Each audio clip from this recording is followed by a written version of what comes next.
ಹರಿ ಓಂ ಶ್ರೀ ಗುರುಭ್ಯೋ ನಮಃ ಪರಮಗುರುಭ್ಯೋ ನಮಃ. ಶ್ರೀಮದಾನಂದತೀರ್ಥ ಭಗವತ್ಪಾದಾಚಾರ್ಯ ಗುರುಭ್ಯೋ ನಮಃ. ಯಂ ಬ್ರಹ್ಮಾ ವರುಣೇಂದ್ರ ರುದ್ರಮರುತಃ ಸ್ತುನ್ವಂತಿ ದಿವೇ ಸ್ಥವೈಃ ವೇದೈಃ ಸಾಂಗಪದಕ್ರಮೋಪನಿಷದೈಃ ಗಾಯಂತಿ ಯಂ ಸಾಮಗಾಂ ಧ್ಯಾನಾವಸ್ಥಿತಾ ತದ್ಗತೇನ ಮನಸಾ ಪಶ್ಯಂತಿ ಯಂ ಯೋಗಿನೋ ಯಸ್ಯಾಂತಂ ನ ವಿದುಃಸುರಾಸುರಗಣಾಃ ದೇವಾಯ ತಸ್ಮೈ ನಮಃ.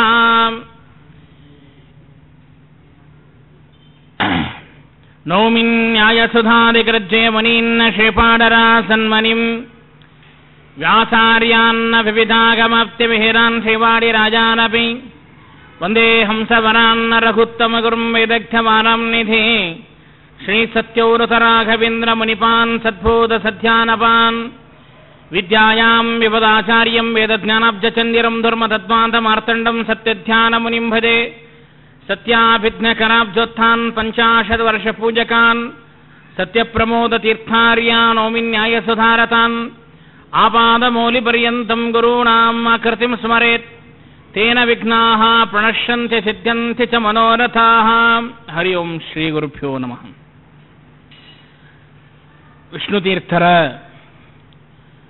ಗ್ರಂಥಗಳಲ್ಲಿ ಅತ್ಯಂತ ವಿಶಿಷ್ಟವಾದ ಗ್ರಂಥ ಅದು ಭಾಗವತ ಸಾರೋದ್ಧಾರ. ಕಳೆದ ಪ್ರವಚನ ಮಾಲಿಕೆಗಳಲ್ಲಿ ಸುಮಾರು 12 ಪ್ರಕರಣಗಳವರೆಗೆ ನಾವು ತಿಳಿದುಕೊಂಡಿದ್ದೇವೆ. 12ನೇ ಪ್ರಕರಣ ಬಂದು ಪ್ರವೃತ್ತ ಕರ್ಮ ತ್ಯಾಗ ಪ್ರಕರಣಂ. ಅಂದರೆ ಪ್ರವೃತ್ತ ಕರ್ಮಗಳನ್ನು ತ್ಯಾಗ ಮಾಡಬೇಕು ಅಂತ ಹೇಳಿದ್ದಾರೆ. ಬ್ರಹ್ಮೋಪದೇಶವಾದ ಮೇಲೆ ಭಗವಂತನ ಕುರಿತು ವಿಶಿಷ್ಟವಾದ ಬ್ರಹ್ಮಜ್ಞಾನ, ಆವಾಗ ಕೆಲವೊಂದನ್ನು ತ್ಯಾಗ ಮಾಡಬೇಕು, ಕೆಲವೊಂದನ್ನು ಇಟ್ಟುಕೊಳ್ಳಬೇಕು ಅಂತ ಹೇಳ್ತಾರೆ. ಅದಕ್ಕಾಗಿ ಪ್ರವೃತ್ತ ಕರ್ಮಗಳೇನಿದೆ ಈ ಪ್ರವೃತ್ತ ಕರ್ಮಗಳನ್ನು ತ್ಯಾಗ ಮಾಡಬೇಕು ಅಂತ. ಏವಂ ಪ್ರವೃತ್ತಂ ಕರ್ಮಂ ತ್ಯಾಜ್ಯಮಿತಿ ನಿರೂಪಿತಂ. ಹಿಂದಿನ ಪ್ರಕರಣದಲ್ಲಿ ಪ್ರವೃತ್ತ ಕರ್ಮವನ್ನು ತ್ಯಾಗ ಮಾಡಬೇಕು, ಹೇಗೆ ಮಾಡಬೇಕು ಅನ್ನುವಂತಹ ವಿಷಯದ ಬಗ್ಗೆ ಅನೇಕ ವಿಚಾರಗಳನ್ನು ಹಿಂದಿನ ಪ್ರಕರಣಗಳಲ್ಲಿ ನಾವು ನಿರೂಪಣೆಯನ್ನು ಮಾಡಿಕೊಟ್ಟಿದ್ದೇವೆ ಅಂತ ಹೇಳ್ತಾರೆ.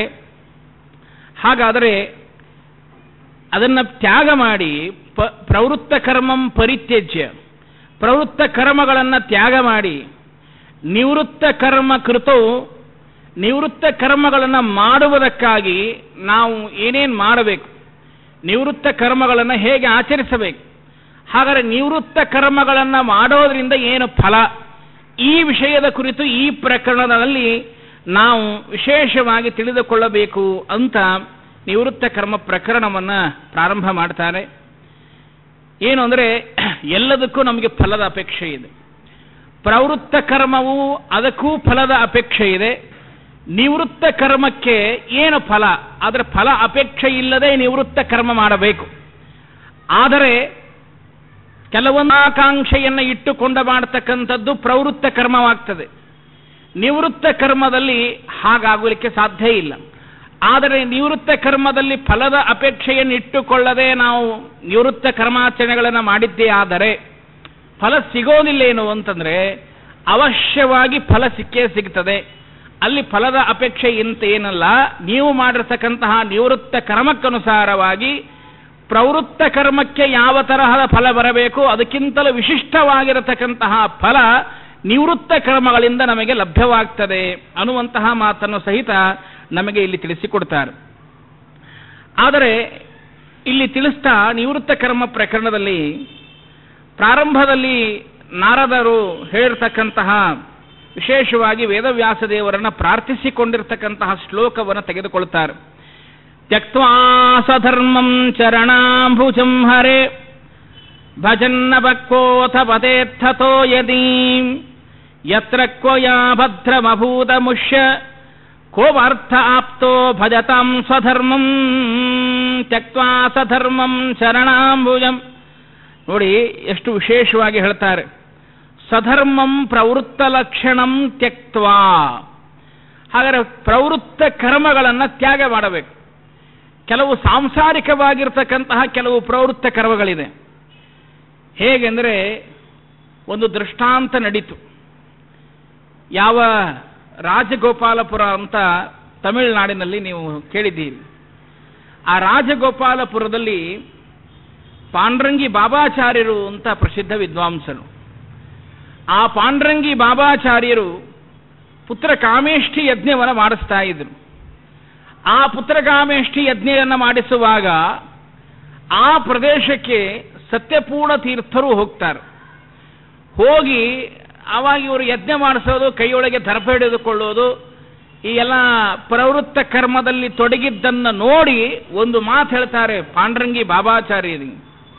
ಏನು ಅಂದರೆ, ಸಾಕು ಜೀವನದಲ್ಲಿ ಈ ಪ್ರವೃತ್ತ ಕರ್ಮ ಯಾಕೆ ಎಷ್ಟು ನೀವು ತೊಡಗಿದ್ದೀರಿ, ನಿವೃತ್ತ ಕರ್ಮದ ಎಡೆಗೆ ನಿಮ್ಮ ಮನಸ್ಸು ಬರಲಿ, ನಿವೃತ್ತ ಕರ್ಮದೆಡೆಗೆ ನಿಮ್ಮ ವಿಶೇಷವಾದ ಸಾಧನ ಸಾಗಲಿ ಅಂತ ಹೇಳಿದಾಗ ತಾವು ಮಾಡ್ತಕ್ಕಂತಹ ಕರ್ಮವನ್ನು ಬೇರೆ ಒಪ್ಪಿಸಿ ತಾವು ಸ್ವಾಮಿಗಳ ಜೊತೆಗೆ ಬಂದು ಸ್ವಾಮಿಗಳ ಜೊತೆಗೆ ನಿವೃತ್ತ ಕರ್ಮದಲ್ಲಿ, ಸಾಧನದಲ್ಲಿ, ಶಾಸ್ತ್ರ ಪಾಠ ಪ್ರವಚನ ಇದರಲ್ಲಿ ತೊಡಗಿ ಮುಂದೆ ಅವರೇ ಆಶ್ರಮ ಸ್ವೀಕಾರ ಮಾಡಿ ಪ್ರವೃತ್ತ ಕರ್ಮದಿಂದ ನಿವೃತ್ತ ಕರ್ಮದೆಡೆಗೆ ಸಾಗಿ ತಾವೇ ಆಶ್ರಮ, ಮುಂದೆ ಅವರಿಗೆ ಆಶ್ರಮ ಕೊಡ್ತಾರೆ. ಅವರೇ ಮುಂದೆ ಸತ್ಯ ವಿಜಯ ತೀರ್ಥರು ಅಂತ ಪ್ರಸಿದ್ಧಿ ಆಗ್ತಾರೆ. ಅವರ ಹೆಸರಿಂದಲೇ ಒಂದು ತಮಿಳುನಾಡಿನಲ್ಲಿ ಊರ ಇದೆ, ಎಸ್.ವಿ. ನಗರ ಅಂತ ಕರೀತಾರೆ ಇವತ್ತು. ಅದೇ ಸತ್ಯ ವಿಜಯ ನಗರ. ಆರಣಿ ಮಹಾರಾಜನಿಗೆ ಅನುಗ್ರಹ ಮಾಡಿರ್ತಕ್ಕಂತಹ ಮಹಾನುಭಾವರು. ನಾನು ಯಾಕೆ ಈ ಕಥೆ ಹೇಳಿದೆ ಅಂದರೆ, ಪ್ರವೃತ್ತ ಕರ್ಮದಿಂದ ನಿವೃತ್ತ ಕರ್ಮದೊಳಗೆ ಸಾಧನಕ್ಕಾಗಿ ಮಾಡತಕ್ಕಂತಹ, ವಿಶೇಷವಾಗಿ ಮೋಕ್ಷ ಧರ್ಮಕ್ಕಾಗಿ ಮಾಡತಕ್ಕಂತಹ ಕರ್ಮಗಳು ಅವೆಲ್ಲವೂ ನಿವೃತ್ತ ಕರ್ಮಗಳು. ಈ ನಿವೃತ್ತ ಕರ್ಮದಲ್ಲಿ ಎಲ್ಲ ಫಲಗಳು ತಾವಾಗಿಯೇ ಸಿಗುತ್ತದೆ. ನಾವೇನು ಅಪೇಕ್ಷೆ ಮಾಡಬೇಕು ಅಂತ. ಸಂಕಲ್ಪ ಮಾತ್ರ ಸಕಲೋಪಿ ಶಸ್ಯ. ಸಂಕಲ್ಪ ಮಾಡಿದ ಮಾತ್ರಕ್ಕೆ ಭಗವಂತ ಅವಶ್ಯವಾಗಿ ಅನುಗ್ರಹ ಮಾಡ್ತಾರೆ. ಆದರೆ ಪ್ರವೃತ್ತ ಕರ್ಮದಲ್ಲಿ ನಾವು ತೊಡಗುವುದರಿಂದ ನಮಗೆ ಏನು ಅಂದರೆ, ಕೆಲವು ಸಿಗಬಹುದು. ಯಾವುದು ಪ್ರವೃತ್ತ ಕರ್ಮ? ಸರಿ, ಹಾಗಾದ್ರೆ ಮಕ್ಕಳು ಬೇಕು ಅಂತ ಹೇಳಿ ಪುತ್ರಕಾಮೇಷ್ಠಿ ಯಜ್ಞ ಮಾಡ್ತೇವೆ. ಹಾಗಾದ್ರೆ ಪುತ್ರಕಾಮೇಷ್ಠಿ ಯಜ್ಞವನ್ನು ಮಾಡಿದಾಗ ನಮಗೆ ಪುತ್ರಕಾಮ ಮಾತ್ರವಾಗ್ತದೆ. ಅಂದರೆ ಮಕ್ಕಳು ಬೇಕು ಅಂತ ಯಜ್ಞ ಮಾಡ್ತೀವಿ, ಮಕ್ಕಳು ಮಾತ್ರ ಸಿಗ್ತಾರೆ. ಸರಿ, ಹಾಗಾದ್ರೆ ಪವಮಾನ ಹೋಮ ಮಾಡಬೇಕಾದ್ರೆ ಎಂತಹ ದೊಡ್ಡ ಸಂಕಲ್ಪ. ಆಭಕ್ಷ ಭಕ್ಷಣಾದ ಭೋಜ್ಯ ಭೋಜನಾದ ಯತ್ಕಿಲ್ಪಿತಂ ಬ್ರಹ್ಮಹತ್ಯಾ ಸುರಾಪಾನಾವ ಋಷಿಗಮನ ಮೈಥುನ ಸಂಗಮಾತ್, ಏನು ಎಷ್ಟು ಒಂದು ದೊಡ್ಡ ಲಿಸ್ಟೇ ಇದೆ. ಈ ಲಿಸ್ಟ್ ಎಲ್ಲ ಹೇಳಿಬಿಟ್ಟು ಪವಮಾನ ಹೋಮ ಮಾಡಿದಾಗ ಇದರ ಎಲ್ಲ ದೋಷ ಪರಿಹಾರಕ್ಕಾಗಿ ಪವಮಾನ ಹೋಮ ಮಾಡ್ತೀವಿ. ಸರಿ, ಪವಮಾನ ಹೋಮ ಮಾಡಿದಾಗ ಇಷ್ಟೆಲ್ಲ ಪರಿಹಾರವಾಗ್ತದೆ. ಹೀಗೆ ಕೆಲವೊಂದು ಹೋಮ ಹವನಗಳು ಪ್ರವೃತ್ತ ಕರ್ಮವನ್ನು ಮಾಡಬಾರದು ಅಂತಿಲ್ಲ. ಪ್ರವೃತ್ತ ಕರ್ಮಗಳನ್ನು ತ್ಯಾಗ ಮಾಡಬೇಕು. ಯಾವಾಗ ತ್ಯಾಗ ಮಾಡಬೇಕು ಅಂತ ಹೇಳಿದ್ದು? ಯಾಕೆ ಅಂದರೆ, ಆಚಾರ ಪ್ರವೃತ್ತ ಕರ್ಮ ಮಾಡಬಾರದು ಅಂತ ಹೇಳಿದ್ದಾರೆ ಅಂತ ಹೇಳಿ ನಾಳಿಂದನೇ ಪ್ರದಕ್ಷಿಣೆ ಹಾಕೋದು ಬಿಟ್ಟು ಬಿಡೋದು, ನಾಳಿಂದನೇ ಎಲ್ಲಾನು ಬಿಟ್ಟು ಬಿಡೋದು, ಹೋಮ ಹವನಾದಿಗಳನ್ನು ಮಾಡೋದು ಬಿಟ್ಟು ಬಿಡೋದು ಅಂತ ಅರ್ಥ ಅಲ್ಲ. ಎಲ್ಲಿ ಪ್ರವೃತ್ತ ಕರ್ಮವನ್ನು ಬಿಡಬೇಕು ಅನ್ನುವುದಕ್ಕಾಗಿಯೇ ಇಷ್ಟೆಲ್ಲ ಹಿಂದಿನ ಪ್ರಕರಣಗಳನ್ನು ಹೇಳ್ತಾ, ಅಂದರೆ ಬ್ರಹ್ಮೋಪದೇಶ ಪ್ರಕರಣ, ವೈರಾಗ್ಯ ಪ್ರಕರಣ, ಇಂದ್ರಿಯ ಜಯ ಪ್ರಕರಣ, ಆತ್ಮ ಪ್ರಶಂಸಾ ವರ್ಜನ ಪ್ರಕರಣ, ಹೀಗೆಲ್ಲ ಪ್ರಕರಣಗಳನ್ನು ಹೇಳಿ ಹೇಳಿ ಹೇಳಿ ಹೇಳಿ ಬಂದ ಮೇಲೆ ಕೆಲವರು ಬಹಳಷ್ಟು ಪ್ರವೃತ್ತದಲ್ಲೇ ತೊಡಗಿರ್ತಾರೆ. ಏನೇ ಇದ್ರೂ ಎಲ್ಲ ಕ್ಯಾಲ್ಕುಲೇಷನ್, ಅಂದ್ರೆ ಕ್ಯಾಲ್ಕುಲೇಟೆಡ್ ಮೈಂಡ್ ಅಂತಿರ್ತಾರೆ ಅವರಿಗೆ. ಯಾರು ಹೇಳ್ತಾರೆ ಹೋಗಿ ಗುರುಗಳ ಸೇವೆ ಮಾಡಿ ಅಂತ. ಆವಾಗ ಅವ್ರು ಕೇಳ್ತಾರೆ, ಹೌದು ಗುರುಗಳ ಸೇವೆ ಮಾಡಿದರೆ ನಮಗೇನು ಫಲ ಸಿಗುತ್ತೆ? ಯಾರು ಹೇಳ್ತಾರೆ, ಇಲ್ಲ ಆಚಾರ ಉಪನ್ಯಾಸ ಮಾಡ್ತಾ ಇದ್ರೆ ಉಪನ್ಯಾಸ ಹೋಗಿ ಶ್ರವಣ ಮಾಡಿ. ಹಾಗಾದ್ರೆ ನಿತ್ಯರು ಆಚಾರ ಉಪನ್ಯಾಸ ಹೋಗಿ ಶ್ರವಣ ಮಾಡಿದ್ರೆ ನಮಗೇನು ಫಲ ಸಿಗತ್ತೆ? ಫಲ ಪ್ರಯೋಜನ ಇಲ್ಲದೆ, ಆಕಾಂಕ್ಷೆ ನಮಗೆ ಪ್ರಯೋಜನ ಇಲ್ಲದೆ ಯಾವ ಕರ್ಮಗಳಲ್ಲಿ ನಾವು ತೊಡಗೋದಿಲ್ಲ. ಎಲ್ಲವೂ ಸಹಿತ ನಮಗೆ ಆ ವ್ಯಾಪಾರದ ಬುದ್ಧಿಯೇ ತಲೆಯಲ್ಲಿ ಇರ್ತದಲ್ಲ. ಅದಕ್ಕಾಗಿ ಈ ತರಹದ ಪ್ರವೃತ್ತಿಯನ್ನು ಆದಷ್ಟು ಜೀವನದಲ್ಲಿ ಕಡಿಮೆ ಮಾಡಿಕೊಳ್ಳಿ. ಅದಕ್ಕಾಗಿಯೇ ದಾನ ಪ್ರಕರಣದಲ್ಲಿ ಹೇಳತಕ್ಕಂತಹ ಪ್ರಸಂಗದಲ್ಲಿ ಶ್ರದ್ಧಯಾದೇಯಂ ಅಶ್ರದ್ಧಯಾದೇಯಂ ಹ್ರಿಯಾದೇಯಂ ಹಿಯಾದೇಯಂ ಸಂಹಿತಾದೇಯಂ, ದಾನ ಕೊಡುವುದು ಬಹಳ ಪ್ರಧಾನ. ಅದರಲ್ಲಿ ಹೇಳಿದರು ಶ್ರದ್ಧಯಾದೇಯಂ, ಆದರೆ ಕೆಲವರು ಬಿಡಿಸಿದ್ರು ಶ್ರದ್ಧಯಾದೇಯಂ ಅಶ್ರದ್ಧಯಾ ನದೇಯಂ ಅಂತ ಬಿಡಿಸಿದ್ರು. ಅಶ್ರದ್ಧೆಯಿಂದ ದಾನ ಮಾಡಬೇಡಿ ಅಂತ. ಆದರೆ ಮೇಲ್ನೋಟಕ್ಕೆ ನಮಗೆ ಅನಿಸ್ತದೆ ದಾನ ಮಾಡುವಾಗ ನಮಗೆ ಶ್ರದ್ಧೆಯಿಂದ ದಾನ ಮಾಡಬೇಕು, ಅಶ್ರದ್ಧೆಯಿಂದ ದಾನ ಮಾಡಬಾರದು, ಬಿಡಿಸಿದ್ದು ತುಂಬ ಚೆನ್ನಾಗಿದೆ ಅಂತ. ಆದರೆ ವಾದಿರಾಜ ತೀರ್ಥ ಶ್ರೀಪಾದಂಗಳವರು ವ್ಯಾಖ್ಯಾನದಲ್ಲಿ ಬರೀತಾರೆ ಅಶುದ್ಧಯಾಪಿ ದೇಯಂ ಅಂತ ಹೇಳ್ತಾರೆ. ಅಶುದ್ಧ ಇದ್ದರೂ ದಾನ ಮಾಡಿ ಅಂತ. ಹೀಗೆ ಯಾಕೆ ಬಿಡಿಸಿರುವ ವಾದಿರಾಜ ತೀರ್ಥರು? ದೊಡ್ಡ ವಾಕ್ಯಾರ್ಥ ನಡೀತು. ವಾಕ್ಯಾರ್ಥ ನಡೆದಾಗ ಅದಕ್ಕೆ ಉತ್ತರ ಕೊಡ್ತಾರೆ ಸತ್ಯಸಂಧ ತೀರ್ಥರು. ವಾದಿರಾಜ ತೀರ್ಥ ಶ್ರೀಪಾದಂಗಳವರು ಅಶುದ್ಧಯಾಪಿ ದೇಯಂ ಅಂತ ಯಾಕೆ ಹೇಳಿತು? ಇದು ದಾನ ಕೊಡುವ ಸೂಕ್ತದ ಬಗ್ಗೆ ಹೊರಟಿರೋದು. ಇಲ್ಲಿ ದಾನ ಕೊಡುವುದು ಮಹತ್ವ, ದಾನ ಕೊಡಬಾರದು ಅಂತ ಎಲ್ಲಿ ಹೇಳಿಲ್ಲ. ದಾನದ ಬಗ್ಗೆ ಹೇಳುವಾಗ ದಾನ ಕೊಡಬೇಕು ಅನ್ನೋದಕ್ಕೆ ಹೆಚ್ಚು ಇಂಪಾರ್ಟೆನ್ಸ್ ಕೊಡಬೇಕಾದದ್ದು. ಸರಿ, ಶ್ರದ್ಧೆಯಿಂದ ದಾನ ಮಾಡಿ, ಅಶ್ರದ್ಧೆಯಿಂದಲೂ ದಾನ ಮಾಡಿ, ಮತ್ತು ಹಾಗಾದ್ರೆ ಸರಿ ಒಂದು ಪ್ರಶ್ನೆ ಹಾಕ್ತಾರೆ, ಹಾಗಾದ್ರೆ ಅಶುದ್ಧೆಯಿಂದ ದಾನ ಮಾಡಬೇಡಿ ಅಂತ ಅಷ್ಟು ಬಿಡಿಸಿದ್ರಲ್ಲ, ಮುಂದೆ ಹೇಳಿದೆಲ್ಲ ಹ್ರಿಯಾದೇಯಂ ಭಿಯಾದೇಯಂ ಸಂಹಿತಾದೇಯಂ. ಹ್ರಿಯ ಅಂದ್ರೆ ನಾಚಿಕೆಯಿಂದ ದಾನ ಮಾಡಿ ಅಂತಿದೆ, ಭಿಯ ಅಂದ್ರೆ ಹೆದರಿಕೆಯಿಂದಾದ್ರೂ ದಾನ ಮಾಡಿ ಅಂತಿದೆ, ಸಂಹಿತಾ ವೇದಗಳು ಪುರಾಣಗಳು ಶಾಸ್ತ್ರಗಳು ಹೇಳಿದೆ ಅಂತಾದ್ರೂ ದಾನ ಮಾಡಿ ಅಂತಿದೆ. ಹಾಗಾದ್ರೆ ನಾಚಿಕೆಯಿಂದ ದಾನ ಮಾಡಬೇಕಾ? ಇನ್ನೊಬ್ಬರು ಹೇಳಿ ಬೈತಾರೆ ಅಂತ ನಾಚಿಕೆಯಿಂದ ಮಾಡಬೇಕಾ? ಅಥವಾ ಹೆದರಿಕೆಯಿಂದ ದಾನ ಮಾಡಬೇಕಾ? ಹಾಗಾದ್ರೆ ಅಲ್ಲೂ ಎಲ್ಲ ಅದೇಯಂ ಅದೇಯಂ ಅಂತ ಬಿಡಿಸ್ಬಿಡಿ. ಇಲ್ಲಿ ಮಾತ್ರ ಯಾಕೆ ಅದೇಯಂ ಅಂತ ಬಿಡಿಸ್ತೀರಿ? ಇಲ್ಲ, ಇರೋದೇ 5-6, ಅದರಲ್ಲಿ ಎಲ್ಲ ಕಡೆಗೂ ಅದೇಯಂ ಅಂತ ಬಿಡಿಸಿದ್ರೆ ಮತ್ತೆ ದಾನ ಕೊಡೋದಿಲ್ಲಿಂದ. ಅದಕ್ಕಾಗಿ ಹೇಳಿದ್ರು, ಹಾಗಾದ್ರೆ ಅಲ್ಲಿ ಕೊಡಬಾರದು ಅಂತ ಅರ್ಥ ಅಲ್ಲ. ಶ್ರದ್ಧೆ ಎಂಬುದಕ್ಕೆ ವಿಶೇಷವಾಗಿರತಕ್ಕಂತಹ ನಿಷ್ಕಾಮ ಕರ್ಮ, ನಿವೃತ್ತ ಕರ್ಮಗಳು. ನಿವೃತ್ತ ಕರ್ಮದಿಂದ ಮಾಡತಕ್ಕಂತಹ ಏನು ತ್ಯಾಗ ಇದೆಯಲ್ಲ, ಆ ದಾನಕ್ಕೆ ವಿಶೇಷವಾಗಿರ್ತಕ್ಕಂತಹ ಶ್ರದ್ಧೆಯಿಂದ ಮಾಡುವ ದಾನ. ಇನ್ನು ಅಶುದ್ಧೆಯಿಂದ ಮಾಡುವ ದಾನ ಅಂದ್ರೆ ನಾವು ಅನೇಕ ತರಹದ ಕಾಮನೆಗಳನ್ನ ಇಚ್ಛೆಗಳನ್ನ ಇಟ್ಟುಕೊಂಡು ದಾನ ಧರ್ಮಾದಿಗಳನ್ನ ಮಾಡ್ತೀವಲ್ಲ, ಅದು ಅಶುದ್ಧೆಯಿಂದ ಮಾಡತಕ್ಕಂತಹ. ಇತಿ ಬ್ರಹ್ಮ ಅಂತೆಲ್ಲ ಅಲ್ಲಿ ವ್ಯಾಖ್ಯಾನದಲ್ಲಿ ಬರೆದಿದ್ದಾರೆ. ಅದರ ಅರ್ಥ ಏನು ಅಂದ್ರೆ, ಮೊಟ್ಟ ಮೊದಲಿಗೆ ನಮಗೆ ದಾನ ಮಾಡುವ ಪ್ರವೃತ್ತಿ ನಮ್ಮಲ್ಲಿ ಉಂಟಾಗ. ನೀವು ಹೇಗೋ ದಾನ ಮಾಡಿ, ಅಥವಾ ಹೋಮ ಹವನಾದಿಗಳನ್ನಾದರೂ ದಾನ ಮಾಡಿ, ಅಥವಾ ನಿಮ್ಮ ಜೀವನದಲ್ಲಿ ಏನೋ ಒಂದು ಅಪೇಕ್ಷೆ ಈಡೇರಬೇಕಾಗಿದೆ, ನಮ್ಮ ದೋಷ ಪರಿಹಾರಕ್ಕಾದರೂ ದಾನ ಮಾಡಿ. ಒಟ್ಟು ನಿಮ್ಮಲ್ಲಿ ದಾನ ಮಾಡುವ ಪ್ರವೃತ್ತಿ ಬರಲಿ. ಈ ದಾನ ಮಾಡುವ ಪ್ರವೃತ್ತಿ ಮುಂದೆ ವಿಶೇಷವಾಗಿ ನಿವೃತ್ತ ಕರ್ಮದೆಡೆಗೆ ನಮ್ಮನ್ನು ಕರ್ಕೊಂಡು ಹೋಗ್ತದೆ. ಅದರರ್ಥ ಪ್ರವೃತ್ತ ಕರ್ಮದಲ್ಲಿ ಮನುಷ್ಯ ತೊಡಗ್ತಾನಲ್ಲ, ಅದು ಪ್ರವೃತ್ತ ಕರ್ಮ ಧರ್ಮದ ಚೌಕಟ್ಟಿನಲ್ಲಿದ್ದರೆ ಸಮಸ್ಯೆ ಇಲ್ಲ.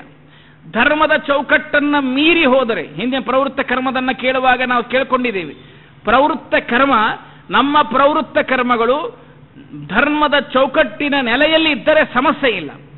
ಆದರೆ ಧರ್ಮದ ಚೌಕಟ್ಟಿನ ನೆಲೆಗಟ್ಟನ್ನ ಮೀರಿ ಹೋದರೆ ಅಲ್ಲಿ ಸಮಸ್ಯೆ ಇದೆ, ಅದನ್ನು ತ್ಯಾಗ ಮಾಡಿ ಅಂತ ಹೇಳಿತ್ತು. ಸಂಸಾರದಲ್ಲಿ ಜೀವನದೊಳಗೆ ಹೆಂಡತಿ, ಮಕ್ಕಳು, ಬಂಧು ಬಳಗ ಎಲ್ಲರೂ ಬೇಕಲ್ವಾ? ಹಾಗಾದರೆ ಹೆಂಡತಿ ಇದ್ದರೆ ಸತಿ ಅನುಕೂಲವಾಗಿರಬೇಕು, ಸುತನಲ್ಲಿ ಗುಣವಿರಬೇಕು. ಹಾಗಾದರೆ ಎಲ್ಲರನ್ನೂ ಕರ್ಕೊಂಡು ಧರ್ಮ ಸಾಧನೆ ಮಾಡುವುದಾದರೆ ಅಂತಹ ಕುಟುಂಬ ಇದ್ದೇ ಇರಲಿ. ವಿಷ್ಣು ವೈಷ್ಣವರ ಸೇವೆ ಮಾಡುವುದಕ್ಕಾಗಿ ನಾನು ಜೀವನವನ್ನು ವಿಶೇಷವಾಗಿ ಸಾಧನಕ್ಕಾಗಿ ಬಳಸ್ಕೊಂಡಿದ್ದೇನೆ. ದೇವರು ಶರೀರ ಕೊಟ್ಟಿದ್ದಾನೆ, ಪಾಲನೆ ಮಾಡ್ತೇನೆ, ಪೋಷಣೆ ಮಾಡ್ತೇನೆ. ತೀರ್ಥಯಾತ್ರಾದಿಗಳನ್ನು ಮಾಡುವುದಕ್ಕಾಗಲಿ, ಸದ್ವೈಷ್ಣವರ ಸೇವೆ ಮಾಡುವುದಕ್ಕಾಗಲಿ, ಗುರುಗಳ ಸೇವೆ ಮಾಡುವುದಕ್ಕಾಗಲಿ ಆಯಿತು, ಅಂತಹ ಕರ್ಮಗಳನ್ನು ಅವಶ್ಯವಾಗಿ ಸ್ವಾಗತ ಮಾಡೋಣ. ಹೀಗಾಗಿ ಪ್ರವೃತ್ತ ಕರ್ಮಗಳಲ್ಲಿಯೂ ಸಹಿತ ಪ್ರವೃತ್ತ ಕರ್ಮಗಳು ಧರ್ಮದ ಚೌಕಟ್ಟಿನೊಳಗಿದ್ದರೆ ಸಮಸ್ಯೆ ಇಲ್ಲ. ಆದರೆ ಆ ಧರ್ಮದ ಚೌಕಟ್ಟನ್ನು ಮೀರಿ ಹೋದರೆ ಅಂತಹ ಕರ್ಮಗಳನ್ನು ಅವಶ್ಯವಾಗಿ ತ್ಯಾಗ ಮಾಡಿ. ಹಾಗಾದರೆ ಈ ಪ್ರವೃತ್ತ ಕರ್ಮದಲ್ಲಿ ಇಲ್ಲಿಯೂ ಸಹಿತ ತ್ಯಾಗ ಮಾಡಬೇಕಾಗ್ತದೆ. ಕೇವಲ ಅದೇ ರಾಗದೊಳಗೆ, ಅದೇ ಮೋಹದೊಳಗೆ ಬಿದ್ದು ಹೊರಳಾಡಬೇಡಿ, ಸ್ವಲ್ಪ ಮೇಲಕ್ಕೆ ಹೋಗಬೇಕು. ಉದಾಹರಣೆಗೆ, ನಾವು ಪದವಿಯನ್ನು ಪಡೆದುಕೊಂಡ ಮೇಲೆ ಮುಂದೆ ಯಾವುದಪ್ಪ ಇದಕ್ಕಿಂತ ಹೆಚ್ಚಿಂದೇನು, ಏನೋ ಒಂದು PhD ಮಾಡಬೇಕು. ಸರಿ, PhD ಮಾಡೋದಕ್ಕೆ ಹೋಗ್ತಾನೆ, ಆಮೇಲೆ ಏನೋ ಒಂದು ಡಿಲೀಟ್ ಮಾಡೋದಕ್ಕೆ ಹೋಗ್ತಾನೆ. ನಾವು ಆಯಾ ಹಂತವನ್ನು ತಲುಪಿದ ಮೇಲೆ ಹೆಚ್ಚಿನ ಸಾಧನೆಗೋಸ್ಕರವಾಗಿ ಮೇಲಿನ ಹಂತಕ್ಕೆ ಹೇಗೆ ಹೋಗ್ತೀವೋ ಹಾಗೆ ಈ ಪ್ರವೃತ್ತ ಕರ್ಮವನ್ನು ತ್ಯಾಗ ಮಾಡಿದ ಮೇಲೆ, ಪ್ರವೃತ್ತ ಕರ್ಮ ತನಕ ಒಂದಿರ್ತದೆ, ಇದನ್ನು ತ್ಯಾಗ ಮಾಡಿದ ಮೇಲೆ ಮುಂದಿನ ಸಾಧನ ಯಾವುದು? ಅದು ನಿವೃತ್ತ ಕರ್ಮ. ಹೀಗಾಗಿ ಆ ನಿವೃತ್ತ ಕರ್ಮಗಳನ್ನು ವಿಶೇಷವಾಗಿ, ಹಾಗಾದ್ರೆ ನಿವೃತ್ತ ಕರ್ಮ ಎಂದ್ರೆ ಏನು, ಹೇಗೆ ಮಾಡಬೇಕು ಅಂತ ಮುಂದೆ ವರ್ಣಿಸ್ತಾರೆ. ಹಾಗದು ಮುಂದಿನ ಸಾಧನ. ಹಾಗಾದರೆ ನಿವೃತ್ತ ಕರ್ಮದ ಅನಂತರದಲ್ಲಿ ವಿಶೇಷವಾಗಿ ಮೋಕ್ಷಾದಿಗಳ ಫಲಪ್ರಾಪ್ತಿಯಾಗ್ತದೆ. ಹೀಗಾಗಿ ಈ ನಿವೃತ್ತ ಕರ್ಮದಲ್ಲಿ ಅದನ್ನೇ ವಿಶೇಷವಾಗಿ ಇಲ್ಲಿ ಹೇಳ್ತಾ ಇದ್ದಾರೆ. ಏನು ಅಂದರೆ, ತ್ಯಕ್ತ್ವಾ ಸ್ವಧರ್ಮ ಚರಣಾಂಬುಜೆ, ಎಲ್ಲ ಆತ್ಮೋ ವ್ಯತಿರಿಕ್ತ ವಸ್ತುನಿ ಅಸಂಗ, ಪರಮಾತ್ಮನನ್ನ ಹೊರತುಪಡಿಸಿ ಬೇರೆ ಪದಾರ್ಥಗಳಲ್ಲಿ ಮನಸ್ಸನ್ನ ಅಸಂಗ ಮಾಡುವುದೇ ವೈರಾಗ್ಯ ಅಂತ ಹೇಳಿ ವೈರಾಗ್ಯ ಪ್ರಕರಣದಲ್ಲಿ ಹೇಳಿದರು. ಹಾಗೆ ಈ ನಿಮ್ಮ ಏನು ಜೀವನದೊಳಗೆ ಇರತಕ್ಕಂತಹ ಕೆಲವು ಕರ್ಮಗಳಿದೆ, ಆ ಪ್ರವೃತ್ತ ಕರ್ಮಗಳನ್ನು ಬಿಟ್ಟು ಭಗವಂತನ ಚರಣಾಂಬುಜೇಹೇರ್ ಭಜನ್, ಭಗವಂತನ ಪಾದಾರವಿಂದಗಳನ್ನು ವಿಶೇಷವಾಗಿ ಭಜಿಸಿ, ದೇವರ ನಾಮಸ್ಮರಣೆ ಮಾಡಿ, ನಿರಂತರವಾಗಿ ಭಗವಂತನ ಆರಾಧನೆಯನ್ನು ಮಾಡಿ. ಹೀಗಾಗಿ ಆ ವಿಶೇಷವಾಗಿ ಭಗವಂತನ ಪಾದಾರವಿಂದಗಳಲ್ಲೇ ಮನಸ್ಸನ್ನು ಇಟ್ಟು ಧ್ಯಾನಾವಸ್ಥಿತ ತದ್ಗತೇನ ಮನಸ ಪಶ್ಯಂತಿಯಂ ಯೋಗಿನು, ದೇವರ ಪಾದಾರವಿಂದಗಳಲ್ಲಿ ವಿಶೇಷವಾಗಿರ್ತಕ್ಕಂತಹ ಭಕ್ತಿಯನ್ನ ಮಾಡಿರ್ತಕ್ಕಂತಹ ವ್ಯಕ್ತಿಗೆ ಕೋವಾ ಅರ್ಥ ಅಪ್ತೋ ಭಜತಾಂ ಸ್ವಧರ್ಮ, ಅಂತಹ ವ್ಯಕ್ತಿಗೆ ವಿಶೇಷವಾದ ಪುರುಷಾರ್ಥ ಪ್ರಾಪ್ತಿಯಾಗ್ತದೆ ಅಂತ ಹೇಳಿ ನಾರದರು ವೇದವ್ಯಾಸ ದೇವರನ್ನ ಪ್ರಾರ್ಥನೆ ಮಾಡುವಾಗ ತನ್ನ ಎಲ್ಲ ಕರ್ಮಗಳನ್ನು ಬಿಟ್ಟು ನಿನ್ನನ್ನೇ ಆರಾಧಿಸ್ತಕ್ಕಂತಹ ವ್ಯಕ್ತಿ ಇದ್ದಾನಲ್ಲ, ಅವನು ವಿಶೇಷವಾಗಿರ್ತಕ್ಕಂತಹ ಸಾಧನವನ್ನ ಮಾಡ್ತಾನೆ ಅಂತ ತಿಳಿಸಿಕೊಡ್ತಾನೆ. ಸರಿ, ಇದನ್ನು ನಿರೂಪಣೆ ಮಾಡಿದ ಮೇಲೆ ಒಂದು ಮಾತನ್ನು ಹೇಳ್ತಾರೆ. ಜೀವನದೊಳಗೆ ಈ ಸ್ವಧರ್ಮಗಳು ಅಂತ ಇದೆ. ಸ್ವಧರ್ಮೇ ನಿಧನಂ ಶ್ರೇಯ ಅಂತ ಒಂದು ಕಡೆಗೆ ಕೃಷ್ಣ ಪರಮಾತ್ಮ ಹೇಳ್ತಾನೆ. ಆದರೆ ಇಲ್ಲಿ ಹೇಳ್ತಾರೆ ಸ್ವಧರ್ಮಂ ತ್ಯಕ್ತ್ವಾ ಅಂತ ಇದೇ ಭಾಗವತ ಶ್ಲೋಕ ಹೇಳ್ತದೆ. ಹಾಗಾದರೆ ಭಾಗವತದ ಮಾತಿಗೂ ಗೀತೆಯ ಮಾತಿಗೂ ವಿರೋಧ ಬರಲಿಲ್ವಾ? ದೇವರಲ್ಲಿ ಹೇಳ್ತಾನೆ ಸ್ವಧರ್ಮೇ ನಿಧನಂ ಶ್ರೇಯ ಅಂತ ಹೇಳಿ, ನಿನ್ನ ಸ್ವಧರ್ಮದಲ್ಲಿ ನೀನಿರುವುದರಿಂದ ನಿನಗೆ ಶ್ರೇಯಸ್ಸು ಸಿಗುತ್ತದೆ ಅಂತ ಪರಮಾತ್ಮ ತಾನೇ ಭಗವದ್ಗೀತೆಯಲ್ಲಿ ಹೇಳ್ತಾರೆ. ಇಲ್ಲಿ ನಾರದರು ವೇದವ್ಯಾಸ ದೇವರಿಗೆ ಪ್ರಾರ್ಥನೆ ಮಾಡಿಕೊಳ್ಳುವಾಗ ಇಲ್ಲಿ ಹೇಳ್ತದೆ ಭಾಗವತ ಶ್ಲೋಕ ಸ್ವಧರ್ಮಂ ತ್ಯಕ್ತ್ವಾ ಅಂತ ಹೇಳ್ತದೆ, ನಿನ್ನ ಸ್ವಧರ್ಮಗಳನ್ನು ತ್ಯಾಗ ಮಾಡು ಅಂತ. ಅದಕ್ಕೆ ಎಷ್ಟು ಸುಂದರವಾಗಿ ವ್ಯಾಖ್ಯಾನಕಾರರು ಭಾಗವತಕ್ಕೆ ವ್ಯಾಖ್ಯಾನವನ್ನು ಬರೆಯುವಾಗ ಹೇಳಿದ್ದಾರೆ. ಏನು ಅಂದರೆ ಯಾವ ತರಹದ ಸ್ವಧರ್ಮ? ಅಂದರೆ ಸ್ವಸ್ಯ ಧರ್ಮ, ತನ್ನ ಧರ್ಮಗಳು ಅಂತ. ನಾನದೇ ಹೇಳಿದೆ, ಸ್ವಸ್ಯ ಧರ್ಮಗಳು ಧರ್ಮದ ಚೌಕಟ್ಟಿನಲ್ಲಿದ್ದರೆ ಸಮಸ್ಯೆ ಇಲ್ಲ. ಆದರೆ ಸ್ವಸ್ಯ ಧರ್ಮ ಅಂದರೆ ಅವನು ಬೇಕಾದಷ್ಟು ಧರ್ಮ ಇರುವುದು. ಇವತ್ತು ನಾನು ತಿಂತೇನೆ, ಉಣ್ತೇನೆ, ಜಿಗಿತೇನೆ, ಹಾಡ್ತೇನೆ, ಕುಣಿತೇನೆ, ಎಪ್ಪಳಿಸ್ತೇನೆ, ಏನೋ ಆನಂದ ಪಡ್ತೇನೆ, ಟಿವಿ ನೋಡ್ತೇನೆ, ಅಥವಾ ಹೊರಗಡೆ ಓಡಾಡ್ತೇನೆ, ಹರಟೆ ಹೊಡಿತೇನೆ, ಇದೆಲ್ಲವೂ ಸಹಿತ ಸ್ವಸ್ಯ ಧರ್ಮದಲ್ಲೇ ಬರ್ತದೆ. ಹಾಗಾದರೆ ಇವು ಎಲ್ಲವೂ ಸಹಿತ ಏನೋ ಪ್ರೀತಿ, ರಾಗ, ಕಾಮ, ಕ್ರೋಧ, ಮದ, ಮತ್ಸರ, ಲೋಭ, ಮೋಹಗಳು ಇವೆಲ್ಲವೂ ಪ್ರತಿಯೊಬ್ಬ ಮನುಷ್ಯನಲ್ಲಿ ಇರತಕ್ಕಂತಹ ಸ್ವಸ್ಯ ಧರ್ಮಗಳು. ಹಾಗಾದರೆ ಈ ಸ್ವಸ್ಯ ಧರ್ಮಗಳಿದೆಯಲ್ಲ, ಇವೆಲ್ಲವೂ ಸಹಿತ ಧಾರಯತಿ ಧರ್ಮ. ನಾವು ಜೀವನದಲ್ಲಿ ಏನೇನು ಧರಿಸ್ಕೊಳ್ತೇವೆಯೋ ಅದೆಲ್ಲವೂ ಧರ್ಮ. ಅದಕ್ಕಾಗಿ ಹೇಳ್ತಾರೆ, ಸಾಕ್ಷಾತ್ ಶ್ರೀಮದ್ ಆಚಾರ್ಯರು ತಿಳಿಸಿಕೊಟ್ಟಿರ್ತಕ್ಕಂಥದ್ದು ಅದೇ. ಏನದು ಸ್ವವಿಹಿತ ವೃತ್ತಿಯ ಭಕ್ತಿಯ ಭಗವದ್ ಆರಾಧನಾಂ ಏವ ಧರ್ಮ. ಧರ್ಮಕ್ಕೆ ಒಂದು ದೊಡ್ಡದಾದ ಡೆಫಿನೇಷನ್ ಕೊಟ್ಟಿರುವುದು ಸಾಕ್ಷಾತ್ ಶ್ರೀಮದ್ ಆಚಾರ್ಯರು. ಈ ಡೆಫಿನೇಷನ್ ಏನಾದರೂ ಶ್ರೀಮದ್ ಆಚಾರ್ಯರು ಕೊಡಲಿಲ್ಲ ಅಂದರೆ ನಮಗೆ ಸರಿಯಾದ ಧರ್ಮದ ಚೌಕಟ್ಟೆ ಗೊತ್ತಾಗ್ತಿದ್ದಿಲ್ಲ. ಧರ್ಮದಲ್ಲಿ ಏನು ಸೇರಿಸಬೇಕು, ಯಾವುದ್ಯಾವುದು ಧಾರಣ ಮಾಡಿಕೊಳ್ತೀವೋ ಅದೆಲ್ಲವೂ ಧರ್ಮ ಅನಿಸಿಕೊಳ್ಳುತ್ತದೆ ಅಂತ. ಹಾಗಾದರೆ ಅನೇಕ ಅವಿವೇಕದ ವಿಷಯಗಳನ್ನು ಸಹಿತ ನಾವು ಧಾರಣ ಮಾಡುತ್ತೇವೆ, ವಿವೇಕದ ವಿಷಯಗಳನ್ನು ಸಹಿತ ನಾವು ಧಾರಣ ಮಾಡುತ್ತೇವೆ, ಶುದ್ಧವಾದ ವಿಷಯಗಳನ್ನು ನಾವು ಧಾರಣ ಮಾಡುತ್ತೇವೆ, ಅಶುದ್ಧವಾಗಿರ್ತಕ್ಕಂಥದ್ದನ್ನು ಧಾರಣ ಮಾಡುತ್ತೇವೆ. ಹಾಗಾದರೆ ಎಲ್ಲವೂ ಧರ್ಮ ಅನಿಸಿಕೊಳ್ಳುತ್ತದ. ಅದಕ್ಕಾಗಿ ಶ್ರೀಮದ್ ಆಚಾರ್ಯ ಒಂದು ಡೆಫಿನೇಷನ್ ಕೊಟ್ಟರು, ಸ್ವವಿಹಿತ ವೃತ್ತಿಯ ಭಕ್ತಿಯ ಭಗವದಾರಾಧನಾಂ ಏವ ಧರ್ಮ. ಅವನ ಸ್ವವಿಹಿತವಾಗಿರತಕ್ಕಂಥ ವಿಹಿತವಾದ ವೃತ್ತಿ, ಪುರುಷರಿಗೆ ಬ್ರಾಹ್ಮಣನಿಗೆ ಅವನದೇ ವಿಹಿತವಾದ ವೃತ್ತಿ ಇದೆ. ಆ ವೃತ್ತಿಗನುಸಾರವಾಗಿ ಯಾವುದೇ ವೃತ್ತಿ ಇರಲಿ, ಅವರ ಅಧ್ಯಾಪನ ಷಟ್ಕರ್ಮಗಳಂತೇನಿದೆ ಆ ಷಟ್ಕರ್ಮಗಳನ್ನು ಅವಶ್ಯವಾಗಿ ಬ್ರಾಹ್ಮಣನಾದವನು ಪಾಲಿಸಬೇಕು. ಆದರೆ ಹೇಗೆ ಅಂದರೆ ಭಗವದ್ ಆರಾಧನಾಂ ಏವ, ಅದು ಭಗವಂತನ ಆರಾಧನೆ. ಉಂಡು ಉಟ್ಟದ್ದೆಲ್ಲ ವಿಷ್ಣು ಪೂಜೆ, ಕಂಡದ್ದೆಲ್ಲ ಕಮಲನಾಭನ ಮೂರ್ತಿ, ಮೈಮರೆತು ಮಲಗುವುದೇ ಧರಣಿಗೆ ನಮಸ್ಕಾರ, ಹಿಂಡು ವಾರ್ತೆಗಳೆಲ್ಲ ವಾರಿಜನಾಭನ ಕೀರ್ತಿ.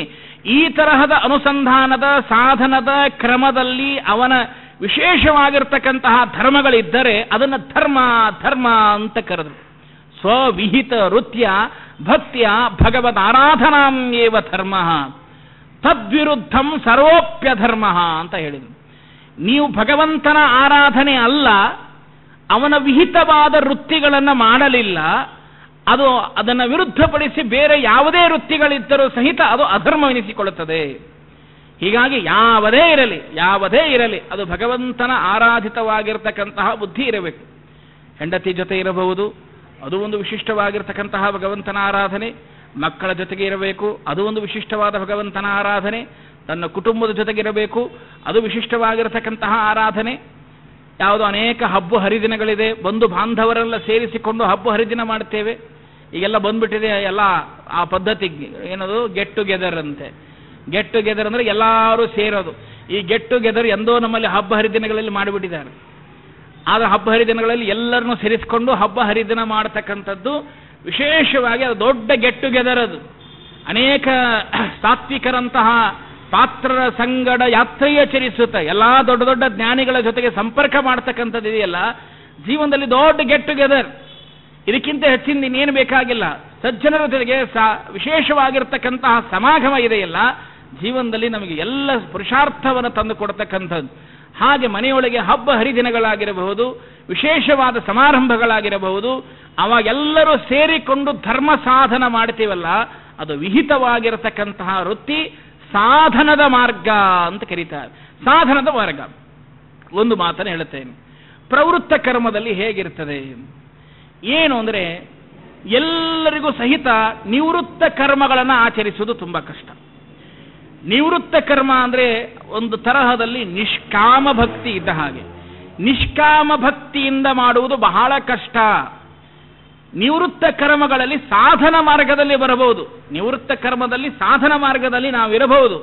ಆದರೆ ಎಲ್ಲ ಕಡೆಗೂ ಸಹಿತ ನಿಷ್ಕಾಮವಾಗಿರ್ತಕ್ಕಂತಹ ಯಾವ ಕಾಮನೆಗಳಿಲ್ಲದೆ ಭಕ್ತಿಯನ್ನು ಮಾಡ್ತಕ್ಕಂಥದ್ದು ಸಾಧ್ಯ ಇಲ್ಲ. ಆದರೂ ಪ್ರವೃತ್ತ ಕರ್ಮದಲ್ಲಿ ನಾವು ಮಾಡ್ತಕ್ಕಂತಹ ಭಕ್ತಿ ಇದೆಯಿಲ್ಲ, ಶ್ರದ್ಧೆ ಇದೆಯಿಲ್ಲ, ವಿಶ್ವಾಸ ಇದೆಯಿಲ್ಲ, ಅದು ಮುಂದೆ ಒಂದು ದಿನ ನಿವೃತ್ತ ಕರ್ಮಕ್ಕೆ ಸಾಧನವಾಗ್ತದೆ. ಅದಕ್ಕಾಗಿ ಆ ನಿವೃತ್ತ ಕರ್ಮಕ್ಕೆ ಸಾಧನವಾಗುವುದಕ್ಕಾಗಿ ಈಗಿಂದಲೇ ನಾವು ಪ್ರಿಪರೇಷನ್ ಮಾಡ್ಕೊಳ್ಬೇಕು ಅಂತಾರಲ್ಲ, ಆ ಪ್ರಿಪರೇಷನ್ನೇ ಪ್ರವೃತ್ತ ಕರ್ಮ ತ್ಯಾಗ ಪ್ರಕರಣದಲ್ಲಿ ತಿಳಿಸಿದ್ದೇವೆ. ಈ ನಿವೃತ್ತ ಕರ್ಮದಲ್ಲಿ ನೀವು ಮಾಡಬೇಕಾಗಿರ್ತಕ್ಕಂಥದ್ದು ಏನು? ಇಲ್ಲಿ ಏನು ಇಲ್ಲ, ಎಲ್ಲ ಬಿಡಬೇಕು. ನೋಡಿ, ಪ್ರವೃತ್ತ ಕರ್ಮದಲ್ಲಿ ತೊಡಗುವುದರಿಂದ ಕೆಲವು ಕಡೆಗೆ ಹೇಳ್ತಾರೆ ಏನು ಅಂದರೆ, ಪೌರೋಹಿತ್ಯಕ್ಕೆ ಬಹಳ ಓಡಾಡಬೇಡಿ ಅಂತ. ಪೌರೋಹಿತ್ಯ ಮಾಡಲಿಲ್ಲ ಅಂದ್ರೆ ನಡೆಯೋದಿಲ್ಲ, ಮಾಡಲೇಬೇಕು, ಇಲ್ಲ ಅಂತಲ್ಲ. ಯಾಕೆಂದ್ರೆ ಪೌರೋಹಿತ್ಯದಲ್ಲಿ ಬಹಳಷ್ಟು ತೊಡಗಿದು ಬಿಟ್ಟ ಅಂದರೆ ಅವನಿಗೆ ಏನು ಅಂದರೆ ಅದರಲ್ಲೇ ಇದ್ದು ಬಿಡ್ತಾರೆ. ಹೀಗಾಗಿ ಈ ನಿವೃತ್ತ ಕರ್ಮದ ಎಡೆಗೆ ಬರೋದು ತುಂಬ ಕಷ್ಟ ಆಗ್ತದೆ ಅಂತ ಕೆಲವೊಂದು ಕಡೆಗೆ. ಹೀಗಾಗಿ ಏನಾಗ್ತದೆ, ಎಲ್ಲೋ ಒಂದು ಕಡೆ ಕಾರ್ಯಕ್ರಮಕ್ಕೆ ಹೋಗಿ ಬರ್ತೀವಿ. ನಮ್ದೆಲ್ಲ ಏನು ಕೆಲಸ ಗೊತ್ತಾ, ಎಲ್ಲೋ ಒಂದು ಆಚಾರ್ಯ ಇವತ್ತು ಅಲ್ಲೊಂದು ಪುರಾಣ ಮಂಗಳ ಇತ್ತು, ಹೋಗಿದ್ವಿ. ಮಧ್ಯಾಹ್ನ 2:30 ಊಟ ಆಯಿತು. ಊಟ ಆದಮೇಲೆ ಹೇಳಿಬಿಟ್ಟಿದ್ದಾರೆ ದಾಸರು, ಉಂಡ ಮೇಲೆ ಶಯನ ಅಂತ ಹೇಳಿ ಮನೆ ಬಂದು ಚೆನ್ನಾಗಿ ಮಲ್ಕೊಂಡ್ಬಿಡ್ತೇವೆ. ಮತ್ತು ಸಾಯಂಕಾಲ ಬರ್ತೇವೆ, ಉಪನ್ಯಾಸ ಕೇಳ್ತೇವೆ. ಇಲ್ಲಾಂದ್ರೆ ಮನೆಯಲ್ಲಿದ್ದರೆ ಟಿ ವಿ ಸೀರಿಯಲ್ಗೆ ನೋಡ್ಕೊಂಡ್ಬಿಟ್ಟು ಮತ್ತೆ ಮಲ್ಕೊಡ್ತೇವೆ. ಮತ್ತೆ ಇದೇ ಜೀವನದಲ್ಲಿ ಹೀಗೆ ನಡ್ಕೊಂಡು ಹೋಗ್ತಾ ಇದೆ. ಎಷ್ಟು ದಿವಸ ಜಗತ್ತೇ ಸಂಸಾರ, ಹಿಂಗೆ ಹೇಳ್ಕೊಂಡ್ಬಿಟ್ಟು ಜೀವನ ಕಳೆದು ಬಿಡ್ತೇವೆ. ಆದರೆ ಇಲ್ಲಿ ಒಂದು ಸೂಕ್ಷ್ಮ ತಿಳ್ಕೋಬೇಕು. ಸಾಧನ ಮಾಡಿಕೊಳ್ಳುವಾಗ ಮನುಷ್ಯ ಹೇಗಿರಬೇಕು ಅಂತ. ಹೇಗೆ ಅಂದರೆ, ಜೀವನದಲ್ಲಿ 3 ತರಹದ ಬುದ್ಧಿಗಳಿರ್ತದೆ. 3 ತರಹದ ಬುದ್ಧಿಗಳಿರ್ತದೆ. ಯಾವುದು 3 ತರಹದ ಬುದ್ಧಿಗಳು? ಒಂದು ದೀರ್ಘದರ್ಶಿ ಅಂತ. ಮುಂದೆ ನಾವು ವಿಶಿಷ್ಟವಾಗಿರತಕ್ಕಂತಹ ಸಾಧನ ಮಾಡುವುದಕ್ಕಾಗಿ ಇವತ್ತಿಂದಲೇ ಸಿದ್ಧಪಡಿಸಿಕೊಳ್ಳುವುದಿದೆಯಲ್ಲ, ಅದು ನಮ್ಮ ದೀರ್ಘದರ್ಶಿತ್ವ. ಇನ್ನು ಕೆಲವರು ಬುದ್ಧಿ ಇರ್ತದೆ, ಅದು ಪ್ರತ್ಯುತ್ಪನ್ನಮತಿ ಅಂತ. ಆ ಸಂದರ್ಭಕ್ಕೆ ಆ ಸಮಸ್ಯೆ ಬಂದಾಗ ಅದರಿಂದ ಏನೋ ನಾನು ಜಾರಿಕೊಂಡು ಬಿಟ್ಟು ಈ ಸಮಸ್ಯೆಯಿಂದ ನಾನು ಪಾರಾದೆ, ಆ ಸಂದರ್ಭದಲ್ಲಿ ಬುದ್ಧಿ ಪ್ರಯೋಗ ಮಾಡಿಕೊಳ್ಳೋದು. ಇನ್ನು ಕೆಲವರು ಇರ್ತಾರೆ ದೀರ್ಘ ಸೂತ್ರಿ, ಬಂದಾಗ ನೋಡ್ಕೊಂಡು ಬಿಡ್ರಿ ಆಚಾರ್ಯ, ಸುಮ್ಮನೆ ಈಗ ಊಟ ಮಾಡಿಕೊಂಡು ಅನ್ನ ಹುಳಿ, ಈಗೇನು ಅನ್ನ ಹುಳಿ ಸಹಿತ ಬರಲ್ಲ, ಬರೀ ಕಟ್ಟು ಹಿಟ್ಟು ಏನೋ ಮಾಡ್ಕೊ, ಹಿಟ್ಟು ಸಹಿತ ಬರಲ್ಲ. ಹೀಗಾಗಿ ಬರೀ ಕಟ್ಟು ತಗೊಂತನ ಊಟ ಮಾಡ್ಕೊಂಡು ಮಲ್ಕೊಂಡ್ಬಿಡೋಣ ಅಂತ. ಮುಂದೆ ಬಂದಾಗ ಕಷ್ಟ ಬಂದಾಗ ನೋಡ್ಕೊಂಡು ಬಿಡಿ ಅಂತ ಹೇಳೋರು ದೀರ್ಘ ಸೂತ್ರಿಗಳು. ಆದರೆ ಕೊನೆಯಲ್ಲಿ ಮಹಾಭಾರತ ಹೇಳ್ತದೆ, ದೀರ್ಘ ಸೂತ್ರಿ ವಿನಶ್ಯತಿ ಅಂತ. ದೀರ್ಘ ಸೂತ್ರಿಯ ಭಾವನೆ ಸತ್ತೋಗ್ತದೆ. ಅದಕ್ಕಾಗಿ ಒಂದು ಕಥೆ ಹೇಳ್ತಾರೆ. ಏನು ಕಥೆ? ಸಾಧನ ಮಾರ್ಗಕ್ಕೆ ನಾವು ಇದನ್ನು ಅನ್ವಯಿಸ್ಕೋಬೇಕು. ಏನು ಅಂದರೆ, ದೀರ್ಘದರ್ಶಿ, ಪ್ರತ್ಯುತ್ಪನ್ನಮತಿ, ಆಮೇಲೆ ದೀರ್ಘಸೂತ್ರಿ ಅಂತ 3 ಮೀನುಗಳಿರ್ತದೆ. ಒಂದು ಸರೋವರದಲ್ಲಿ ಈ 3 ಮೀನುಗಳು ಓಡಾಡ್ಕೊಂಡಿರ್ತವೆ, ಚೆನ್ನಾಗಿ ಆರಾಮಾಗಿ ಇರ್ತದೆ. ಮೀನನ್ನು ತಿಂತಕ್ಕಂತಹ ಆ ವ್ಯಕ್ತಿ ಅವನು ಏನು ಮಾಡಿದ ಅಂದರೆ, ಆ ಸರೋವರಕ್ಕೆ ರಂಧ್ರಗಳನ್ನು ಮಾಡಿ ನೀರು ಹರಿಯೋದಕ್ಕೆ ಬಿಡ್ತಾನೆ. ನೀರೆಲ್ಲ ಹರಿದು ಹೋದ್ಮೇಲೆ ಈ ಮೀನುಗಳನ್ನು ಹಿಡಿಬೇಕು ಅಂತ. ಆವಾಗ ಈ ದೀರ್ಘದರ್ಶಿ ವಿಚಾರ ಮಾಡ್ತು, ನೀರು ಯಾವಾಗಿದ್ರೂ ತುಂಬಿ ಇರ್ತಾ ಇತ್ತು, ಈ ನೀರು ಕಡಿಮೆ ಆಗ್ತಾ ಇದೆ ಅಂದರೆ ಇದರ ಹಿಂದೆ ಏನೋ ಒಂದು ಸಮಸ್ಯೆ ಇದೆ. ಹಾಗಾದ್ರೆ ಬೇಸಿಗೆ ಅಲ್ಲ, ಇದು ಮಳೆಗಾಲ, ನೀರು ತುಂಬಬೇಕು. ಆದರೆ ಈಗೆಲ್ಲ ನೀರು ಕಡಿಮೆ ಆಗ್ತಾ ಇದೆ ಅಂದರೆ ಯಾರೋ ಒಬ್ಬವನು ನೀರು ಬಿಡ್ತಾ ಇದ್ದಾನೆ, ನಮ್ಮನ್ನೆಲ್ಲ ಹಿಡಿಬೇಕು ಅಂತ ಪ್ರಯತ್ನ ಮಾಡ್ತಾ ಇದ್ದಾನೆ ಅಂತ ಹೇಳಿ, ದೀರ್ಘದರ್ಶಿ ಬಹಳ ಸೂಕ್ಷ್ಮ, ಅದರ ಬುದ್ಧಿ ಬಹಳ ಸೂಕ್ಷ್ಮ ಇರ್ತದೆ. ಮುಂದಾಗುವುದನ್ನು ಇವತ್ತೇ ಆಲೋಚನೆ ಮಾಡ್ತಕ್ಕಂಥದ್ದು ದೀರ್ಘದರ್ಶಿ. ನಮ್ಮ ಸಾಧನೆ ಎಷ್ಟು ಗುಪ್ತವಾಗಿರಬೇಕು, ಎಷ್ಟು ಸ್ವಾರ್ಥವಾಗಿರಬೇಕು ಅನ್ನೋದನ್ನು ತೋರಿಸಿಕೊಡ್ತಾರೆ ಇಲ್ಲಿ. ಇಷ್ಟು ಸೂಕ್ಷ್ಮ ದೃಷ್ಟಿ ಆ ದೀರ್ಘದರ್ಶಿಯ ಮೀನಿಗೆ ಅನಿಸ್ತದೆ. ತನ್ನ ಎರಡೂ ಸ್ನೇಹಿತರನ್ನು ಕರೆದು ಹೇಳ್ತದೆ, ನೋಡು ನೀರು ಕಡಿಮೆ ಆಗ್ತಾ ಇದೆ, ನಾಳೆ ನೀರು ಕಡಿಮೆ ಆಯಿತು ಅಂದರೆ ನಮ್ಮನ್ನು ಇವನು ಹಿಡಿದು ಹಾಕ್ತಾನೆ, ಹಿಡಿದು ಹಾಕಿದರೆ ನಾವು ಸಿಕ್ಕೊಂಡು ಸಾಯ್ತೀವಿ. ಅದಕ್ಕಾಗಿ ಇದಕ್ಕೆ ಏನಾದರೂ ಒಂದು ಪ್ಲಾನ್ ಮಾಡಿ ನಾವು ಆ ನೀರಿನ ಜೊತೆ ಹರ್ಕೊಂಡ್ಬಿಟ್ಟು ಬೇರೆ ಸರೋವರ ಸೇರ್ಕೊಂಡ್ಬಿಡೋಣ, ಇದು ಒಳ್ಳೆ ಕೆಲಸ ಅಂತ ಈ ಮೀನು ಹೇಳುತ್ತದೆ. ಪ್ರತ್ಯುತ್ಪನ್ನಮತಿ ಅಂತು. ಕಷ್ಟ ಬಂದಾಗ ನೋಡ್ಕೊಂಡ್ರಾಯ್ತು ಬಿಡಪ್ಪ, ಈಗ ಯಾಕೆ ತಲೆ ಕೆಡಿಸ್ಕೊಳ್ಳೋದು, ಈಗೆಲ್ಲ ಚೆನ್ನಾಗಿದೆ ಅಲ್ಲಪ್ಪ, ತಿನ್ನೋದಕ್ಕೆ ಉಣೋದಕ್ಕೆ ಆರಾಮ್ ವಿಶ್ರಾಂತಿ ತಗೊಳ್ಳೋದಕ್ಕೆ ಈಗೆಲ್ಲ ಇಷ್ಟಿದೆ ಇಲ್ಲ. ಎಲ್ಲಾರ ಮನುಷ್ಯನ ಜೀವನ ಹಾಗೆ ಇರ್ತದೆ, ಬಂದಾಗ ನೋಡ್ಕೊಂಡ್ರಾಯ್ತು ಬಿಡ್ರಿ ಆಚಾರ, ಈಗ ಯಾಕ್ರಿ ತಲೆ ಕೆಡಿಸ್ಕೋಬೇಕು, ಮೋಕ್ಷ ಮೋಕ್ಷ ಮೋಕ್ಷ ಮೋಕ್ಷ ಮೋಕ್ಷ ಸಿಗೋ ಸಂದರ್ಭದಲ್ಲಿ ನೋಡಿದ್ರೆ ಆಯ್ತು ಬಿಡಿ ಆಚಾರ, ಈಗ ಯಾಕೆ ತಲೆ ಕೆಡಿಸ್ಕೋಬೇಕು ಅನ್ನುವಂತಹ ಬುದ್ಧಿ ಇರ್ತದಲ್ಲ, ಅದು ಸ್ವಲ್ಪ ಪ್ರತ್ಯುತ್ಪನ್ನ ಮತಿ ಇದ್ದ ಹಾಗೆ. ಆವಾಗ ಆ ಮೀನು ಹೇಳ್ತದೆ ಹೋಲ್ಬಿಡಿ ಅಂತ. ಇನ್ನೊಂದು ದೀರ್ಘ ಸೂತ್ರಿ ಇತ್ತಲ್ಲ ಅದಂತಂತೆ, ಅದು ಹೋಲ್ಬಿಡ್ರಿ ಆಮೇಲೆ ನೋಡ್ಕೊಂಡ್ರಾಯ್ತು, ಎದಕ್ಕೆ ತಲೆ ಕೆಡಿಸೋಬೇಕು, ಸುಮ್ಮನೆ ಬಿಟ್ಬಿಡಿ, ಅದ್ರ ಬಗ್ಗೆ ತಲೆನೇ ಕೆಡಿಸೋಬೇಡಿ ಅಂತ ಅದು ಹೇಳ್ಬಿಡ್ತು. ದೀರ್ಘದರ್ಶಿ ಆಯಿತು. ನಿಮ್ಮ ಪ್ರಾರಬ್ಧ ನೀವು ಉಣ್ತೀರಪ್ಪ, ನಾನೇನು ಮಾಡಲಿ ಅಂತ ಹೇಳಿ ಅದು ಬಹಳ ಬುದ್ಧಿ ಉಪಯೋಗ ಮಾಡ್ಕೊಂಡ್ಬಿಟ್ಟು ಅದು ತನ್ನ ರಂಧ್ರಗಳ ಮೂಲಕ ಹಾಯ್ದುಬಿಟ್ಟು ಬೇರೆ ಸರೋವರ ಸೇರ್ಕೊಂಡ್ಬಿಟ್ಟು ಸುಖವಾಗಿದ್ಬಿಡ್ತು. ಅದು ತನ್ನ ರಕ್ಷಣೆ ಮಾಡ್ಕೊಂಡ್ಬಿಡ್ತು. ಆದರೆ ಇನ್ನೊಂದು ಏನು ಪ್ರತ್ಯುತ್ಪನ್ನ ಮತಿ ಇತ್ತು. ಕೊನೆಗೆ ನೀರು ಖಾಲಿ ಆದಮೇಲೆ ಅವನೆಲ್ಲ ಮೀನು ಹಿಡಿದ್ಬಿಟ್ಟ ಮೇಲೆ ಎರಡೂ ಮೀನುಗಳು ಸಿಕ್ಕೊಂಬಿದ್ಬಿಡ್ತು ಬಲಿಯಲ್ಲಿ. ಆವಾಗ ಈ ಮೀನಿಗೆ ಅನಿಸ್ತು, ಅಯ್ಯೋ ನನ್ನ ಸ್ನೇಹಿತ ಹೇಳಿದ್ನೆಲ್ಲ ನನಗೆ ಈಗ ನೆನಪಿಗೆ ಬರ್ತಾ ಇದೆ, ಅವಾಗೇ ನಾವು ಹೋಗ್ಬಿಟ್ಟಿದ್ರೆ ಈ ಸಮಸ್ಯೆ ಬರ್ತಿದ್ದಿಲ್ಲ, ಈಗೆಲ್ಲ ಈ ಥರ ಈಗ ಸಿಕ್ಕೊಂಬಿದ್ದೀನಿ ಏನು ಮಾಡಲಿ ಅಂತ. ಆದರೂ ಸಿಕ್ಕೊಂಬಿದ್ದಾಗ ಆದರೂ ಸಹಿತ ಏನಾದರೂ ಒಂದು ಪ್ಲ್ಯಾನ್ ಮಾಡಿ ತಪ್ಪಿಸ್ಕೋಬೇಕು ಅಂತ ಆವಾಗನೇ ಪ್ರತ್ಯುತ್ಪನ್ನಮತಿ ಆಗಲೇ ಹುಟ್ಟುವಂತಹ ಬುದ್ಧಿ ಅದು. ಏನು ಮಾಡ್ತೀವಿ, ಅವನ್ನೆಲ್ಲ ಮೀನುಗಳನ್ನ ಹಿಂಗೆ ಹೊಲಿತಿದ್ನಂತೆ. ಆವಾಗ ಈ ಮೀನು ಏನು ಮಾಡ್ತೀವಿ ಅಂದರೆ ಅವನು ಹೊಲಿತಾ ಇರೋದನ್ನು ನೋಡ್ತೀವಿ, ಹೋಗಿ ಆ ಹೊಲಿದಿರೋ ಜಾಗದಲ್ಲೇ ಬಾಯನ್ನು ಕಚ್ಚಂತ ಹಿಡ್ಕೊಂಡು ಹಿಂಗೆ ಕುತ್ಕೊಂಡ್ಬಿಡ್ತು.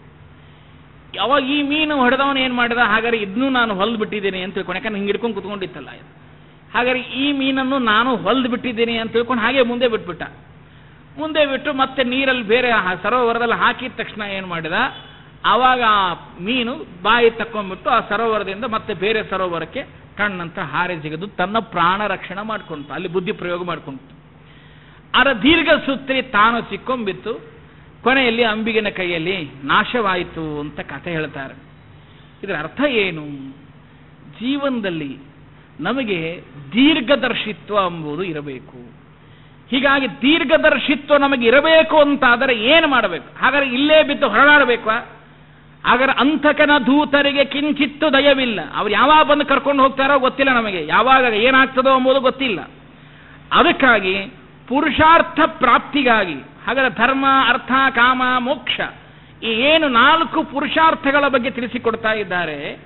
ಹಾಗಾದರೆ ಈ ಮೋಕ್ಷದ ಪುರುಷಾರ್ಥಕ್ಕಾಗಿ ನಾವು ಮಾಡುವ ಸಾಧನಗಳಲ್ಲಿ ಒಂದು ವಿಶಿಷ್ಟವಾದ ಸಾಧನ ನಿವೃತ್ತ ಕರ್ಮ ಸಾಧನ. ಹಾಗಾದ್ರೆ ಈ ನಿವೃತ್ತ ಕರ್ಮ ಸಾಧನವನ್ನ ನಾವು ಆಚರಿಸಬೇಕಾದರೆ ನಮಗೆ ದೀರ್ಘದರ್ಶಿತ್ವ ಇರಬೇಕು. ಅದಕ್ಕಾಗಿ ಪ್ರಹ್ಲಾದನಾದರು ಹೇಳುತ್ತಾರೆ, ಕೌಮಾರೇ ಆಚರೇತ್ ಪ್ರಾಜ್ಞ. ಚಿಕ್ಕ ವಯಸ್ಸಿನಲ್ಲೇ ನಾವು ಧರ್ಮ ಸಾಧನೆ ಮಾಡದೆ ಇದನ್ನು ನೀನು ಯಾವಾಗ ಧರ್ಮ ಸಾಧನೆ ಮಾಡಲಿಕ್ಕಾಗ್ತದೆ? ಅದಕ್ಕಾಗಿ ದೀರ್ಘದರ್ಶಿತ್ವ ಮನುಷ್ಯನಿಗೆ ಬಹಳ ಸೂಕ್ಷ್ಮವಾಗಿರ್ತಕ್ಕಂಥದ್ದು ಅನ್ನುವಂತಹ ಮಾತನ್ನು ಹೇಳ್ತಾರೆ. ಹೇಳಿ ವೃಷಭ ನಾಮಕ ಪರಮಾತ್ಮ ಬಹಳ ವಿಶೇಷವಾಗಿ ನಮಗೆ ತಿಳಿಸಿಕೊಡ್ತಾರೆ. ಹಾಗಾದರೆ ಈ ನಿವೃತ್ತ ಕರ್ಮಗಳಲ್ಲಿ ಏನೇನಿರ್ತವೆ, ನಿವೃತ್ತ ಕರ್ಮ ಅಂದರೆ ಏನು, ಹೇಗೆ ಮಾಡಬೇಕು ಅನ್ನುವುದನ್ನು ತಿಳಿಸಿಕೊಡ್ತಾರೆ. ಹರೋ ಗುರೋ ಮಯಿ ಭಕ್ತ್ಯಾನುವೃತ್ಯ ವಿತೃಷ್ಣಯಾ ದ್ವಂದ್ವತಿ ದೀಕ್ಷಯಾ ಚ ಸರ್ವತ್ರ ಜಂತೋರ್ ವ್ಯಸನಾವಗತ್ಯ ಜಿಜ್ಞಾಸಯಾ ತಪಸ ಇಹ ನಿವೃತ್ಯಾಂ ಮತ್ಕರ್ಮ ಕಥಯಾ ಚ ನಿತ್ಯಂ ಮತ್ಪಾದ ಸಂಗಾತ್ ಗುಣಕೀರ್ತನಾಂನ ನಿರ್ವೇಶ ಸಾಮ್ಯೋಪಶಮೇನ ಪುತ್ರ ಜಿಹಾಸಯಾ ತೇಹ ಗೇಹಾತ್ಮ ಬುದ್ಧೇಃ ಹರೋ ಗುರೋ ಮಹಿ ಭಕ್ತ್ಯಾನುವೃತ್ಯ. ವೃಷಭನಾಗ್ ಪರಮಾತ್ಮ ತನ್ನ ಮಕ್ಕಳಿಗೆ ಉಪದೇಶ ಮಾಡ್ತಾರೆ, ಹೇಗೆ ನಿವೃತ್ತ ಕರ್ಮದಲ್ಲಿ ನಾವು ತೊಡಗಬೇಕು. ಪ್ರವೃತ್ತ ಕರ್ಮದಲ್ಲಿ ದಿನನಿತ್ಯ ನಾವು ತೊಡಗೇ ಇರ್ತೇವೆ. ಹೆಂಡತಿ, ಮಕ್ಕಳು, ಸಂಸಾರ, ಬಂಧು ಬಳಗ ಇದೆಲ್ಲ ಬಿದ್ದು ಹೊರಳಾಡ್ತಾ ಇರ್ತೇವೆ ಪ್ರವೃತ್ತ ಕರ್ಮಗಳಲ್ಲಿ. ಅದನ್ನು ಬಿಟ್ಟು ನಿವೃತ್ತ ಕರ್ಮದಲ್ಲಿ ಮನುಷ್ಯ ತೊಡಬೇಕಾದರೆ ಹರವು ಸಾಕ್ಷಾತ್ ಪರಮಾತ್ಮನಲ್ಲಿ, ಅಷ್ಟು ಮಾತ್ರ ಅಲ್ಲ, ಗುರುಗಳಲ್ಲಿ ಮಹಿಭಕ್ತಿಯ, ಮೈ ಅಂದರೆ ನನ್ನಲ್ಲಿ, ಪರಮಾತ್ಮನಲ್ಲಿ ವಿಶೇಷವಾಗಿರ್ತಕ್ಕಂತಹ ನಿರಂತರವಾದ ಭಕ್ತಿಯನ್ನು ಮಾಡಬೇಕು, ನಿರಂತರವಾಗಿರತಕ್ಕಂತಹ ಸೇವೆಯನ್ನು ಮಾಡಬೇಕು. ಅಷ್ಟು ಮಾತ್ರ ಅಲ್ಲ, ಅನೇಕ ವಿಷಯ ಪದಾರ್ಥಗಳ ಆಶೆಯನ್ನು ತೊರೆಯಬೇಕು, ದ್ವಂದ್ವ ತಿತಿಕ್ಷಯ. ಅಷ್ಟು ಮಾತ್ರ ಅಲ್ಲ, ಎಲ್ಲ ಜೀವ ಪ್ರಾಣಿಗಳಿಗೂ ಸಹಿತ ವಿಶೇಷವಾಗಿ ಪ್ರೀತಿ ವಿಶ್ವಾಸದಿಂದ ನೋಡ್ತಕ್ಕಂಥದ್ದು. ಆಮೇಲೆ ಪರಮಾತ್ಮನನ್ನ ಜಿಜ್ಞಾಸೆಯ, ನಾವು ವಿಶೇಷವಾದ ಬ್ರಹ್ಮ ಜಿಜ್ಞಾಸ ಅಂತ ಏನು ಹೇಳ್ತೀವಿ, ಆ ಪರಮಾತ್ಮನ ಜಿಜ್ಞಾಸೆಯನ್ನ ಮಾಡಿ, ಚಿಂತನೆಯನ್ನು ಮಾಡಿ, ಪರಮಾತ್ಮನನ್ನ ತಪಸ್ಸಿನ ಮೂಲಕವಾಗಿ ನಾವು ಅನೇಕ ಇಚ್ಛೆಗಳನ್ನು, ಕಾಮಗಳನ್ನು ತೊರೆದು ಯಾರು ನನ್ನನ್ನು ವಿಶೇಷವಾಗಿ ಭಕ್ತಿಯಿಂದ ಸ್ತೋತ್ರ ಮಾಡ್ತಾರೆ ಅಂಥವರು ನಿವೃತ್ತ ಕರ್ಮದಲ್ಲಿ ತೊಡಗಿದ್ದಾರೆ ಅಂತ ಅರ್ಥ. ನಿವೃತ್ತ ಕರ್ಮಕ್ಕೆ ಒಂದು ತರಹದಲ್ಲಿ ಡೆಫಿನೇಷನ್ ಅನ್ನ ಕೊಟ್ಟಿರ್ತಕ್ಕಂಥದ್ದು ಇದರಲ್ಲಿ. ಏನು ಅಂದರೆ, ಸ್ವಧರ್ಮಂ ತ್ಯಕ್ತ್ವ, ಸ್ವಧರ್ಮ ಎಂಬುದಕ್ಕೆ ನಾನು ಹೇಳಿದೆ ಸ್ವಸ್ಯ ಧರ್ಮಂ ತ್ಯಕ್ತ್ವ, ಐಹಿಕವಾಗಿರ್ತಕ್ಕಂತಹ ಸುಖಗಳ ಅಪೇಕ್ಷೆ ಇದೆಯಲ್ಲ, ಈ ಸುಖಗಳ ಅಪೇಕ್ಷೆಯನ್ನ ತ್ಯಾಗ ಮಾಡಿ ಹರೇಶ್ಚರಣಾಂಬುಜಂ ಭಜನ್ ನಿತ್ಯನೇನ, ಪರಮಾತ್ಮನ ವಿಶೇಷವಾಗಿರ್ತಕ್ಕಂತಹ ಪಾದಾರವಿಂದಗಳನ್ನು ಭಜನೆ ಮಾಡುವುದರಲ್ಲೇ ಆಸಕ್ತಿಯನ್ನು ಹೊಂದತಕ್ಕಂಥದ್ದು, ಅದು ಭಾಗವತ ಧರ್ಮಾನುಷ್ಠಾನ ಅಂತ ಕರೀತಾರೆ. ಅಂತಹ ಭಾಗವತ ಧರ್ಮಾನುಷ್ಠಾನವನ್ನ ಮಾಡತಕ್ಕಂಥದ್ದೇ ನಿವೃತ್ತ ಕರ್ಮಾನುಷ್ಠಾನಮಿತಿ ಭಾವ ಅಂತ ವ್ಯಾಖ್ಯಾನಕಾರ ಹೇಳಿದ್ದಾರೆ. ಭಗವಂತನನ್ನ ಶೃಣ್ವನ್ನ ಘ್ರಣನ್ನ ಸಂಸ್ಮರಯಂಶ್ಚ ಚಿಂತೆಯನ್ ನಾಮಾನಿ ರೂಪಾಣಿ ಮಂಗಲಾನಿತೆ, ಶ್ರವಣ ಮಾಡುವುದಾಗಲಿ, ಪರಮಾತ್ಮನ ಕುರಿತು ಜಿಜ್ಞಾಸೆಯ ಸೇವೆ ಮಾಡತಕ್ಕಂಥದ್ದಾಗಲಿ, ಇದೆಲ್ಲವೂ ಸಹಿತ ತಪಸ್ಸು ಅನಿಸಿಕೊಳ್ಳುತ್ತದೆ. ವಿಶೇಷವಾಗಿ ಇದೆಲ್ಲವೂ ತಪಸ್ಸೆ, ಮತ್ತು ಬೇರೆ ಯಾವುದೂ ಅಲ್ಲ, ಇದೆಲ್ಲವೂ ತಪಸ್ಸೆ. ಹೀಗಾಗಿ ಭಾಗವತ ಧರ್ಮಾನುಷ್ಠಾನವಾಗಿರತಕ್ಕಂತಹ ಈ ನಿವೃತ್ತ ಕರ್ಮಾನುಷ್ಠಾನ ಇದೆಯಲ್ಲ, ಈ ನಿವೃತ್ತ ಕರ್ಮಾನುಷ್ಠಾನ ಅಂದರೆ ಬೇರೆ ಅಲ್ಲ, ಭಾಗವತ ಧರ್ಮಾನುಷ್ಠಾನವಂದರೆ ಬೇರೆ ಅಲ್ಲ. ಇದನ್ನು ಎರಡನ್ನೂ ಇಷ್ಟುಕೊಂಡು ವಿಶೇಷವಾಗಿ ಯಾರು ತದನುಷ್ಠಾನಂ, ನೋಡಿ ಒಂದು ಮಾತು ಹೇಳ್ತಾರೆ ಬಹಳ ಸುಂದರವಾಗಿ, ಜಿಜ್ಞಾಸುನಾಂ ತದುಪದೇಶಾಶ್ಚ. ಹಾಗಾದರೆ ಸರಿ, ನಮ್ಮಲ್ಲಿ ಭಗವಂತನಲ್ಲಿ ಭಕ್ತಿ ಮಾಡ್ತೇವೆ, ದೇವರಲ್ಲಿ ಭಕ್ತಿ ಮಾಡುತ್ತೇವೆ, ಗುರುಗಳ ಸೇವೆ ಮಾಡುತ್ತೇವೆ, ಹಿರಿಯರ ಸೇವೆ ಮಾಡುತ್ತೇವೆ, ವಿಶೇಷವಾಗಿ ಸಾಧನ ಮಾರ್ಗದಲ್ಲಿ ನಾವಿದ್ದೇವೆ ಅನ್ನುವುದು ಒಂದು ಭಾಗ. ಇದು ಆಚಾರಕ್ಕೆ ಸಂಬಂಧಪಟ್ಟದ್ದು. ಹಾಗಾದರೆ ಏಕಾದಶಿ ವ್ರತಗಳನ್ನು ಮಾಡ್ತೇವೆ, ವಿಷ್ಣು ಪಂಚಕ ಮಾಡ್ತೇವೆ, ಭೀಷ್ಮ ಪಂಚಕ ಮಾಡ್ತೇವೆ, ವೃತ ಅನುಷ್ಠಾನಗಳನ್ನು ಮಾಡುತ್ತೇವೆ. ಇದು ಎಲ್ಲವೂ ಒಂದು ವಿಶಿಷ್ಟವಾದಿ ನಿವೃತ್ತ ಕರ್ಮದಲ್ಲಿ ತೊಡಗ್ತಕ್ಕಂಥದ್ರಲ್ಲಿ ಒಂದು ಆಚಾರ ಭಾಗ. ಇದು ಹೇಳ್ತಾರೆ ತದ್ ಅನುಷ್ಠಾನಂ ಅವಶ್ಯಂ ಕರಣೀಯಂ.